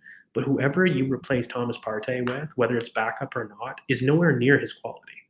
And you can't ever find somebody that's going to be doing that. So I would prefer even the names that I mentioned earlier, like a Seko Fofana, and even an Ibrahima Diallo or Leslie Vichukwu, all of these players that you say are DMs and that could function in that profile, they're never going to offer the same quality that a Thomas Partey will. And ultimately, they're also going to have to learn an immense amount. And whether I like it or not, I still think Lokonga is being thought of more wider this year. I actually don't agree with people. People kept saying that they want to make him this anchor, which he never was. But in preseason, we've seen signs of him being higher up the pitch as an 8. So that's another person for me that can fill in that anchored role. That's more of a passer, but does it solve the running presence that you miss with a Thomas Partey? That's kind of, the issue that I'm having. Like, what do you miss with Thomas Partey? It's 2 things. It's incredible passing ranges and build-up, right? And you also miss his running power. Those are 2 things that you have to solve. And ideally, you solve it with 2 players, right? So the issue is, how do you do that? If you've got somebody like Sambi Lakunga, who in theory can solve his in possession benefits, you need to sign somebody that has enough to go about the pitch in a fast and excellent way that can stop transitions and deal with duels. And so for me, that's really important in whatever midfield signing that we recruit. And that's why I really wanted an Yves Bissouma, because ultimately you combine both qualities with that. Look, there's no use crying over spilt milk. So, yeah, in terms of myself, well, that's only because I would like to focus Marquee money in attacker. I would like us to go in the Victor Osimhen mold, or a James Madison. Like, I would rather we spend really, really big. And in that case, if I'm asking the club to do a Marquee signing, and a Marquee signing attacker, whether that's a striker or a winger, I don't think I can ask for a large central midfielder. So I think Carney is the best way of doing that, particularly with a Granit Xhaka and Thomas Partey partnership being amazing. It's immense. It is, and I think adequate backup that can definitely become something special. I don't think there gets much better than Carney Chukwuemeka. And he's already made his debut. For people that don't know, like, he made his debut last season, and the reason that he's basically not signing a contract is he's demanding to play. Like, the boy is ready. It's not like you're recruiting a youngster that isn't ready. Wasn't he just player of the tournament at the under? Yeah, at the under 19. Yeah, he was player of the tournament. He scored in the final. It was phenomenal. Like, he's a player that isn't poor, or a burgeoning youngster that needs time. Like, he is ready. And the only reason that he hasn't signed, by the way, is because there's interest in clubs much higher, like Barcelona, us. I think Chelsea are even interested. Newcastle have been interested. Chelsea, Newcastle interested, and Barcelona interested, and us, we are interested. So it's definitely somebody that I'm a big fan of. Sorry, just really quickly on the center mid, if we're not able to get an Osimhen, I'm much more amenable to a Madison type, an attacking midfielder that's got major output guarantees. So James Madison would be somebody that is my favorite after that. And in that mold, you can go Dominic Szoboszlai, and then Carney is kind of your youth plan C.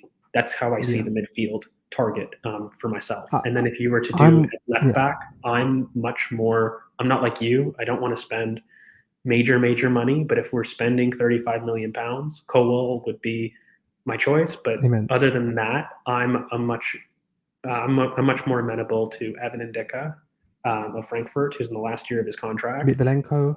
And then Mikola Matvienko. Sorry, thank you. Yeah, those are the two players I would suggest. I don't really have a third. It's kind of a difficult Piero player. Just hop on board. Just hop on the Piero bandwagon. Sure. Apparently he's good. So he is very good. I haven't watched him enough to say, but I think those are the two for left back that I would really, really like. But that's how I see kind of the transfer. Because people often ask me about this buyer thing. I have a massive affiliation with Czech ballers, so the likes of Patrick Schick to Bayer. I started watching them a lot more. So I've watched a lot of Bayer Leverkusen last year, like Moussa Diaby, Palacios, Jonathan Tah, the Florian Wirtz before he got injured. Piero Hincap here is someone I really think that can definitely do a job. I think there's an opportunity there. I don't know if we've had any links, but if there is someone that can provide one or show that there has been some interest, there's definitely someone there that you can say, look, you have a left centre back, left back, right centre back, right back, all filled for the next 5 to 7 years, and you have someone like Brook who will either be on loan or coming back into next year. So I just feel like there's such a good opportunity to fill out all 4 defensive positions for the next generation. If you can find that left centre back, left back route. In terms of centre mid, for me, I prefer. I do like Carney because I've always like. I think I mentioned him. I've mentioned him a lot in the past 6 months. I think Carney has been someone that has really shown that he's got that something about him. He's got the ability to control both directions. He's not overly aggressive, but he's aggressive. He'll meet his marker. He'll run back in transition. He's someone that will definitely do something in terms of adding a different dynamic to our squad. Madison's one we've already talked about in depth on this channel, and even if I know you don't like him as much, but I do think Paqueta, I think there is an opportunity there. I think there's the money that we've been quoted about 40 million. I know that the profile is similar in Fabio Vieira, a left-sided attacking midfielder, someone that can do that similar job. I just feel like No. The issue I have is that he's not. He's a facilitator. People believe that he's a that's what I Fabio was. Yeah, Vieira, but he's not. He's a facilitator, and he's actually much more of a box-to-box player, and he doesn't impact the yeah. final third enough for me. If he was Fabio Vieira, I would be okay with signing him. If he was really influential in the final That was third, what I was about to say. Yeah, I thought you. I'm sorry. I thought because that's what I was about to say. I thought he was gonna because I was gonna say he's much more a he's much much more more deeper box-to-box. box to box than he is because Yeah. if you look at his Flamengo days, the AC Milan days, he's not that sort of 10. He's only become this 10 recently.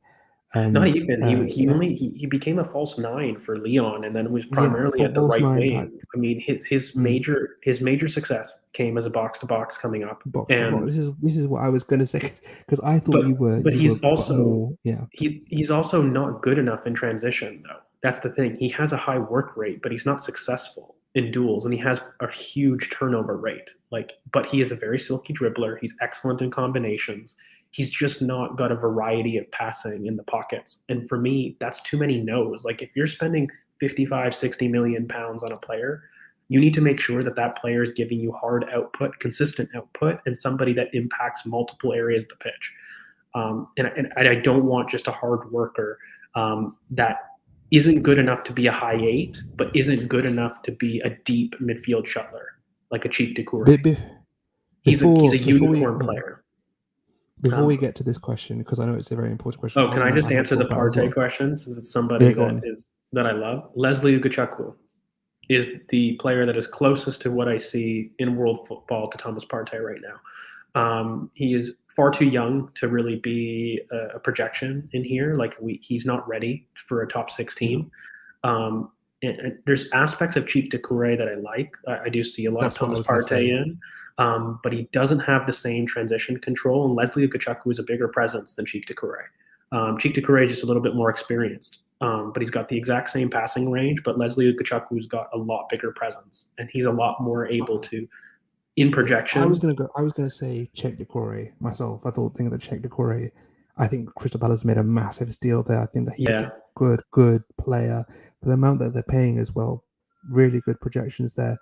But I've got a question been sent to me actually in a DM, so I want to address that as well. Um, there's a take going around around the Twitterverse that's been stirring up quite a bit of trouble on Twitter. Colwill or Gabriel? That's the debate. There's a take going around that Colwill right now is better than Gabriel at this present moment, which I completely disagree with. What are your thoughts on that, George?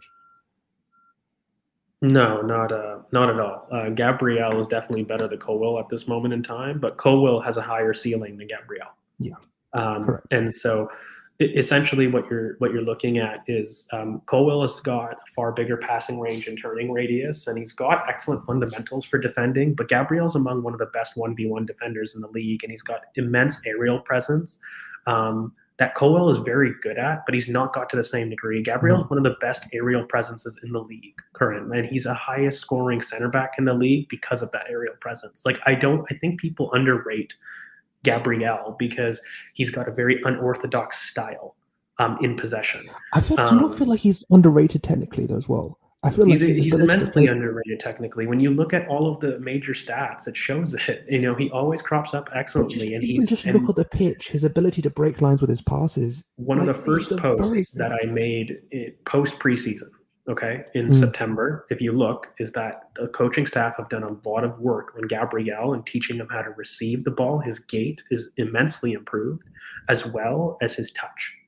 And it's constantly been set up, and you know they're making these little adjustments. And I think Gabriel is immensely underrated on the ball. And in 2 to 3 years, he's going to be one of the best center backs in the world. Absolutely. Now, Colwell, I must say, is somebody that you know I've rated for a very, very long time. You know, I think Chris and you know and us and you, we've talked about Colwell kind of offline quite a bit. But that's a very big jump from what he's done at Huddersfield to this point, to then say the claim that he's better than Gabriel, who, by the way, has been a part of a League One title-winning season, as well as with us. What he's achieved with us in the last 2 years has been immense. So I think Wait, did he win League One? Yeah. Lille, the Lille team. Yeah. Yeah, but wasn't he already with us when they had the Lille team? That was Botman. Oh no, sorry, that was the year before. Yeah, because they won it the year after, didn't they? But no, Gabriel's been an immense part of that Lille team, even coming close to competing. And the big reason that they ended up getting it was, I think, because that's when Galtier changed, right? That's when Galtier left after that Galtier season. Came in, yes. He won. Won with them, and then he went to Nice, right? And so, and now he's at PSG, which is phenomenal. I love Christophe Galtier. I've been screaming about that boy he's older than me, that man, for a while. Let me just take this one, because it's no, we're not buying someone for. I don't think we're at the stage right now where we're buying for build-up players. We're buying for goals. This team needs goals. It needs 90+ goals a season. I really push back on this. I don't know. Yeah. I respectfully disagree. I think if you've watched Osimhen, he's extremely good at getting involved in play. I think he's phenomenal. He's got a very underrated technical touch.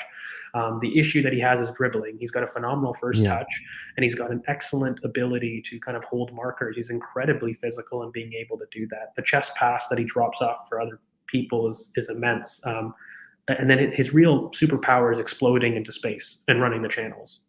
Because the biggest thing is he pushes your wingers inside. And so what you would get with him outside the box is an outlet. But he's definitely somebody that offers quite a bit in terms of involvement in the play. And his movement is crazy. It stretches defenses. He's got the best movement in the world. Just bar maybe Gabriel Jesus. Osimhen's got the best movement that I've seen.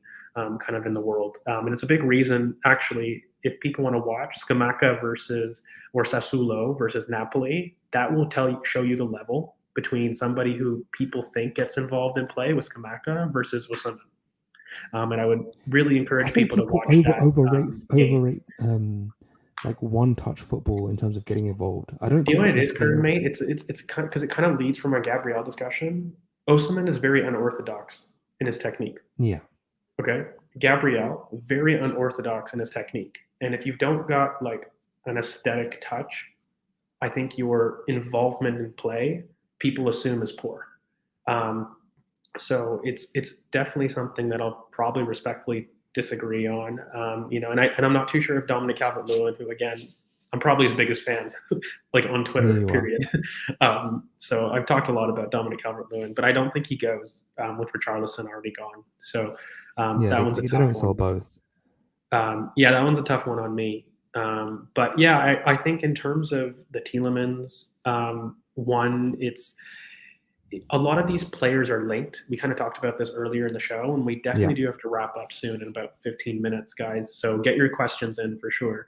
But I think the biggest thing is a lot of these players are linked together. So Lissandro Martinez is linked to Rafinha because you're looking at a touchline option. We kind of talked about this earlier in the channel. So if people that don't know, I'd go. You're looking for a switch, basically. Yeah, I'd go back earlier in the pod, guys. We talked about it really quickly, but inverted fullbacks mean that you need 2 touchline winging options. Those 2 signings are linked, and your kind of left central midfielder position then is free to be more of a disruptor when you employ that system. Now, if you had a second midfielder deep in your kind of middle third with your 2-3-5, you're basically relying on kind of your wingers to be a little bit more attacking midfielders, kind of ball to feet players, because the midfielder will be wide a lot more, shuttling out. So that demand kind of switches because your fullbacks will be a lot more wide on that side, right? Like that's kind of the difference. So a lot of targets will be linked, right, in terms of what you're looking at. So I think Paqueta, if Paqueta is to be thought of, I think Mykola Matvienko would do well with him, right? Like if you're going to buy that Paqueta, you definitely need a Mykola Matvienko, somebody who's a lot more defensively solid. in that. So that's kind of the difference for me there, and they're kind of linked together. But Yeah. For me, I think if you have an inverted left back, you need a more aggressive left centre mid, and I think the reverse is opposite as well. If you want a more defensive set, left centre mid, you want a more attacking left back, and if you have someone that's going to come inside, you need an overlapper, and vice versa. So balance in the team, and I think that this switch to two inverted fullbacks is something that you need the three. I think a lot of times in that, and I'm going to say it again, I know George hates it, but that 3-game run where we had 3-1 in the build up, where Sambi was just alone and he was having Bissouma and Wepu hunt him and not being able to have any options around him. When you have a 2-3 build up, you're able to really understand and have the passing lanes open, have options on both sides, being able to get out and get into the second phase and get into the final third. So I think there's a lot of improvement there, but I think that inverted left back is a massive issue. We need to address it because I love Kieran. I want him to be the best Kieran he can be because that's on us as well, Curran. I keep pushing back just sports science wise, because that's the hence way why I that we said played why I him said has been ridiculous. Yeah. And us sending him out on that international break was us. I think we need to be a lot more firm in what we do, and especially in terms of the load and the minutes that we're accumulating for a lot of these players, and making sure that you've got enough behind there that you don't have to play them and throw away games. But I think this is a really quick question. That's actually kind of cool. The only thing that I'll say really quickly is I don't think this will happen, but I'm not a fan of Bukayo Saka on penalties. I don't think he's got a great penalty technique. I love Martinelli, but I don't think he's often starting enough. I think he's got phenomenal penalty ability. I think Gabriel Jesus has really good penalty ability as well. Fabio Vieira, our new boy, excellent ball striking, really good finishes. Even Eddie, I think Eddie would be like 4th on my list. I think Eddie would probably be Eddie's okay. up there, mate. Eddie for me has got one of the best ball striking in the squad. So if he's starting, I would love him. Emile Smith Rowe, like those 5 for me immediately, I would have ahead of Bukayo even. Like I would have Vieira, I would have Jesus, So I would have for ESR, me, it would be probably whichever one of if it would be Jesus or Eddie. I think is 1 and 2. Just thinking about, I was thinking maybe top 4, but like Eddie, when you think about it, if he's the central 9, you kind of wanted to give him that confidence. You want to be like, look, we trust you with the penalties. Have Eddie take it, or Jesus, Fabio Vieira. Granite's got really good penalties too. If you look at them internationally, there's 3 people I don't want it. I don't want it Erdegaard. I don't want it for Bukayo. And I don't want it Thomas. I don't want either of those 3. Those 3 are the ones I just don't know. Don't give it to me. Granite, I would be okay with. I agree with. This is actually kind of a good one in terms of who deserves a chance. Oh my God, I think all the players that you've mentioned, mate, I am very comfortable selling every single one. Leno, Torreira, Maitland-Niles, Reece, Mari, Bellerin. None of them for me should be kept. I don't think we get offers for all of them. I don't think we move out all of them. But I would also add Rob Holding in there as somebody that I'm willing to sell. Yeah. And that's because I'm recruiting a presence that's going to be a left center back or a left back. Like I'm recruiting somebody for the main purpose of getting out Marie and Holding. I think Bellerin, I really respect the man, really disrespect the player. I mean, he's a huge. You have not seen George on Bellerin, Cedric. You haven't seen it. If there are 2 players, I'm not somebody that has agendas, or I don't think I'd like to, but if there's 2 players, it's Balding and Hector Bellerin that drive me up the bloody Cedric wall. As well. I know you're and Cedric. I'm not a fan of the little Portuguese man, but I'm trying to be respectful. But also, I think Ainsley, I already know what we've got. Torreira, this is actually a player that has really pissed me off. The way he's acted in the last 2 years has been absolutely incredible. Leno, and of course, sorry, how could I forget our favorite one, somebody that everyone says that I have an issue with is Pepe. That's probably the 2 that I would add to this list, Pepe and Holding. I would add to this list of sales that I'd like to go. But for me, I still think there's a player in Reece. I think that you just take a punt. Like, it's 1 year. I don't think you're going to get anything from anyway. Well, I Just like with Reese. Look, I'm just going to be blunt. He is not a long-term future at the club. If we do sign a contract extension, which I have suggested in the past, it's purely to build the asset to sell later, and that would be keep him for Europa League so that you kind of get a little bit of asset showing, kind of shop window stuff, and then you kind of can use a loan system or try to sell him a little bit more because he's in the last year of contract, so it's really tough for Reese to get you anything. So that's kind of what I would really start to do. But beyond that, I think Leno's basically done, and a lot of those players I would let go. Just Pepe and Holding are players. And really quickly, you've I'm kind watched. of upset. Sorry, this is going to be a really quick Mm. point, but I'm really upset about the youngster involvement in preseason. I think that's a mistake from us. On one I think hand, I he's done it two understand. seasons in a row now. Two seasons in a Well, row, he hasn't on one been hand, I included. understand that you can't put them in for overpaid assets. Like until these players, by the way, that DB has all mentioned that they're all in the plane. Like until they go, it becomes very difficult for you to include youngsters in their space. But I don't agree with it. Like I would keep these players home and try to work to sell them. And replace them with people that are actually going to function in our midfield or actually have an ability to impact this team moving forward. But just fundamentally, until those experienced deadwood are dropped or gone, then you're going to struggle to really get academy youth in there. But in terms of all of this, I would add Brooke Norton Cuffey. That also is another youth player that I don't think should stay with us. If he is going to go out on loan, I think Balogun, Patino, Aziz, and Brooke Norton Cuffey all go on loan. I think Flores is another one that's ready. It's somebody that I would have wanted on the plane. I've talked about him a lot, both here and on Twitter. Flores is somebody that I really would want involved. But again, it's a criticism. I'm not a fan of what we've done in this preseason tour. I get the logic that you can't really do that in place of Deadwood that you've already contracted and you have a contract with, but I think it's really poor. I think we could have absolutely we recruited 5 keepers. Like we didn't need that. I think that's excessive. Turner, Okonkwo, Hine, Ramsdale, and who's the fifth one? I can't remember the fifth one. Who did we bring? We brought Hine, Okonkwo, Runnerson.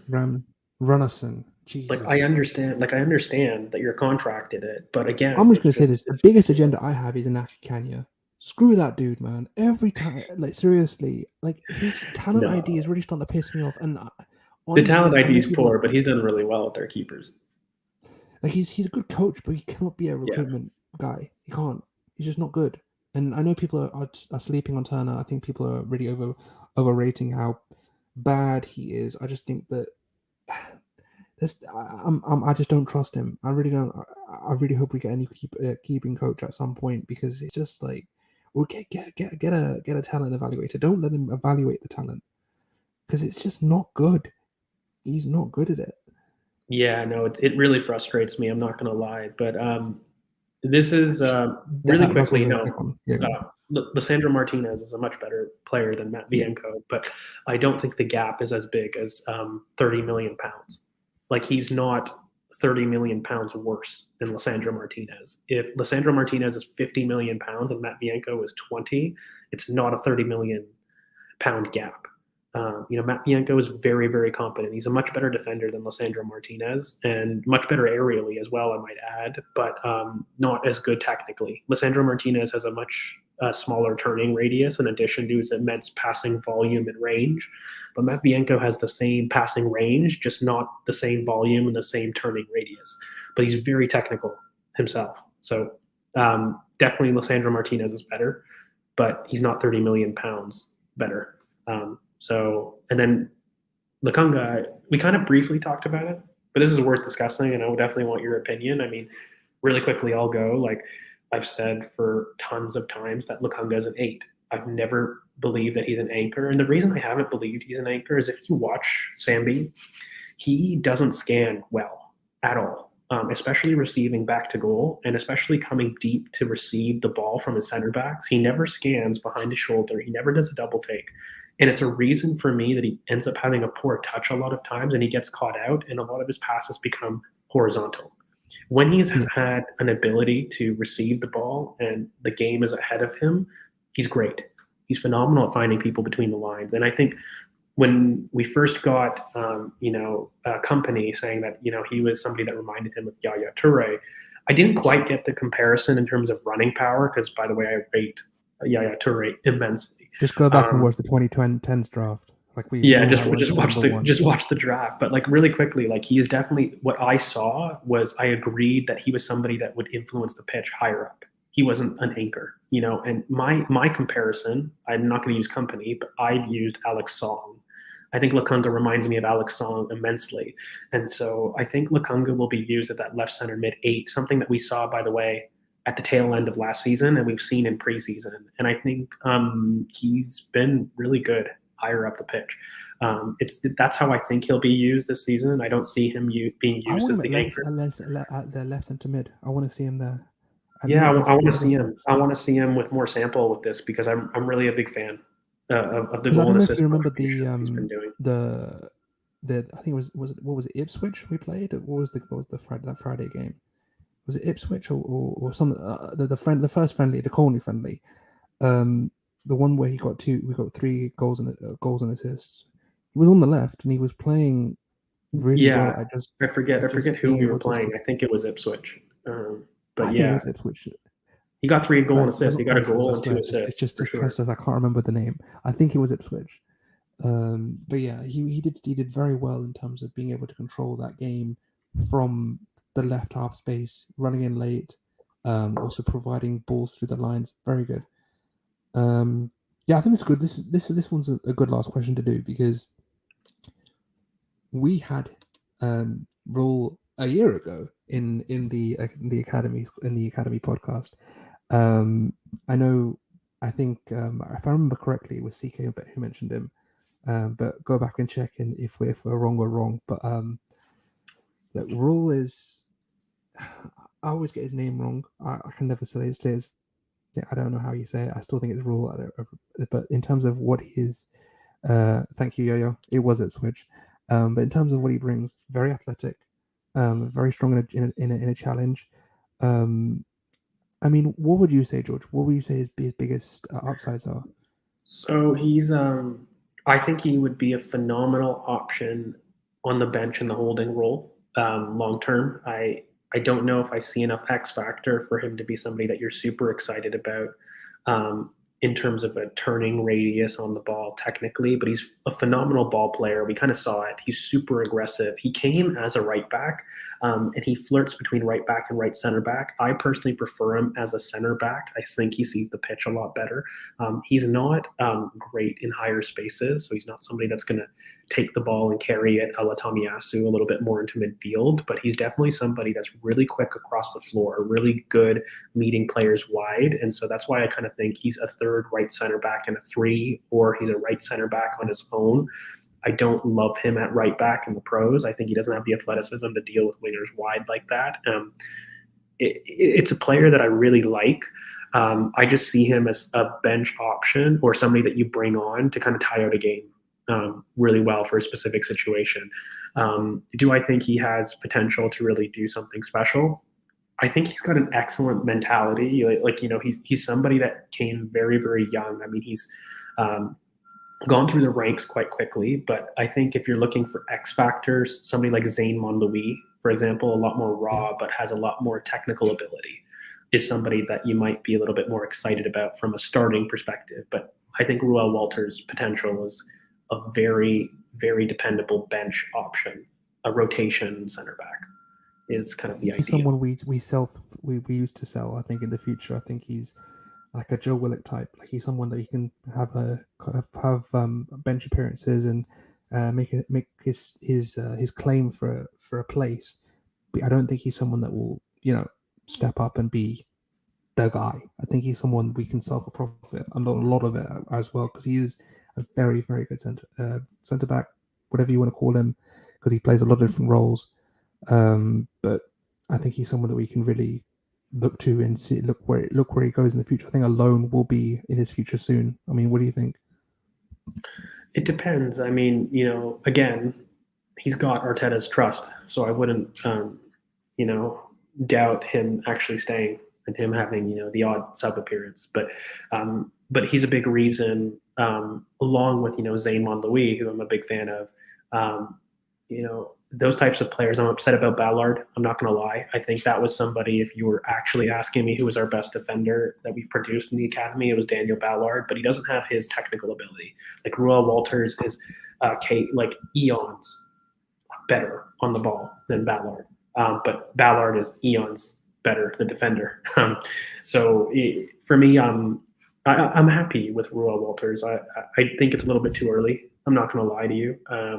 And I think he's done well, but I definitely think that we've got a focus on our academy of defensive prospects. I did kind of talk about it in our pod. I think we did make a major focus on that. If you look at the players that are coming through, Brooke Norton-Cuntfee, Ruel Walters, Zane Monlouis, Lino Sousa, who I'm very excited about that we picked up from, I think, West Brom. He's an inverted left back that has been kind of training, and he was on tour with Germany. We're recruiting a lot of defenders. So I would absolutely be excited about him.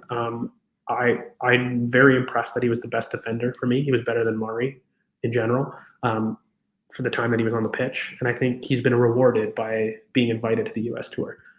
So let's see what we've got a little bit more of him. I think he's a little bit short to be a center back, I must say. That's probably why he's been flirting between right center back and full back. But he's not good enough higher up the pitch, or he hasn't shown enough consistency higher up the pitch to kind of warrant being quite a full back. So he is in that really weird hybrid, being a right back, a right center back. I still think he ends up as a center back only because he doesn't have that X factor higher up the pitch, but he's really quick. So he's definitely a player that I like. Really aggressive in the challenge and quick across the floor. So we did talk about Zinchenko, but it's been 2 hours, guys, and my back is starting to hurt. So at this moment in time, we'll say thank you for everyone who came through, and if you're watching this back, thank you for watching. Please don't forget to smash the likes, as Tezzy has so eloquently put. But yeah, this is just a trial run for hopefully what we're going to be doing these as member Q&A sessions. So what we're going to be trying doing is making the chat members only. Everyone will be able to watch, but the chat will be able to ask questions. But yeah, thank you to all of you just for coming through. Thanks, George, for putting up with me for 2 hours. And please don't forget to check out the socials, which are all below. BoP Footy on Twitter, Ball of Passion, Ball of Passion on Instagram. You gotta let me do my thing. Go on, go for it. Guys, you got to smash the like button. Remember to hit the bell for notifications to know when we do, in fact, upload. Again, you can follow us at BoP Footy on Twitter, and you can follow our socials down below. Chris is coming back. Don't worry. He just had something late come back up, so he'll definitely be there. Kind of in the future. We've got a lot of content coming up. Again, look out for Academy Pod. That'll be something that we're going to update for everybody again, because we've got a new bunch of scholars that are absolutely immense. We got to talk about also Mehmet Ali, who's the new U21 coach, as well as Jack Wilshire for the new U18 coach. So that's going to be updated for you as well. And of course, we'll talk if we do any surprise transfers out of the blue, but we're going to try to do these spaces a little bit more. Hope you guys all enjoyed this Q&A style. We're hoping to connect a little bit more. And so the next one will definitely be members. So thank you so much for everybody that's come through. DB, special mention. Thank you for becoming a member on the stream. We really appreciate it. And if you guys do want to become members and you like the content, you can definitely go to the community tab, and there should be a little membership button that you can click, or you can do the join button. That's not how it works. That's not how it works. There's a join button next to the subscribe. There's a join button. Listen to him. Don't listen to him. He doesn't know what he's talking about. There's a join button next to the subscribe. Why are you like this? You know what it is. There's a join button next to the subscribe button if you want to join, and there's also, if you look at the last, if you look at the tweet that I put out earlier today, mistakenly on my own profile before putting it on the BoP profile because I'm an idiot. There's a link that you can join from in there. Go on, finish your thing. But no, thank you so much, guys. We really appreciate it. So we'll definitely be coming back with content. But yeah, you can see all the socials. Make sure you give the like button a smash, so to speak. Make sure you hit that bell for notifications. And we've got some new stuff coming out for you. So I hope you guys are excited. Please leave some comments if there's anything that we can do to improve. We'll try to improve some of the audio quality and little in and outs that we can do a little bit down the line. But thank you so much for keeping with us. And I'll turn it over to you, Karan, to sign us off. All right. Thank you guys. We'll see you all soon. And please do smash that like button, the subscribe button, and we'll see you soon. Bye, guys.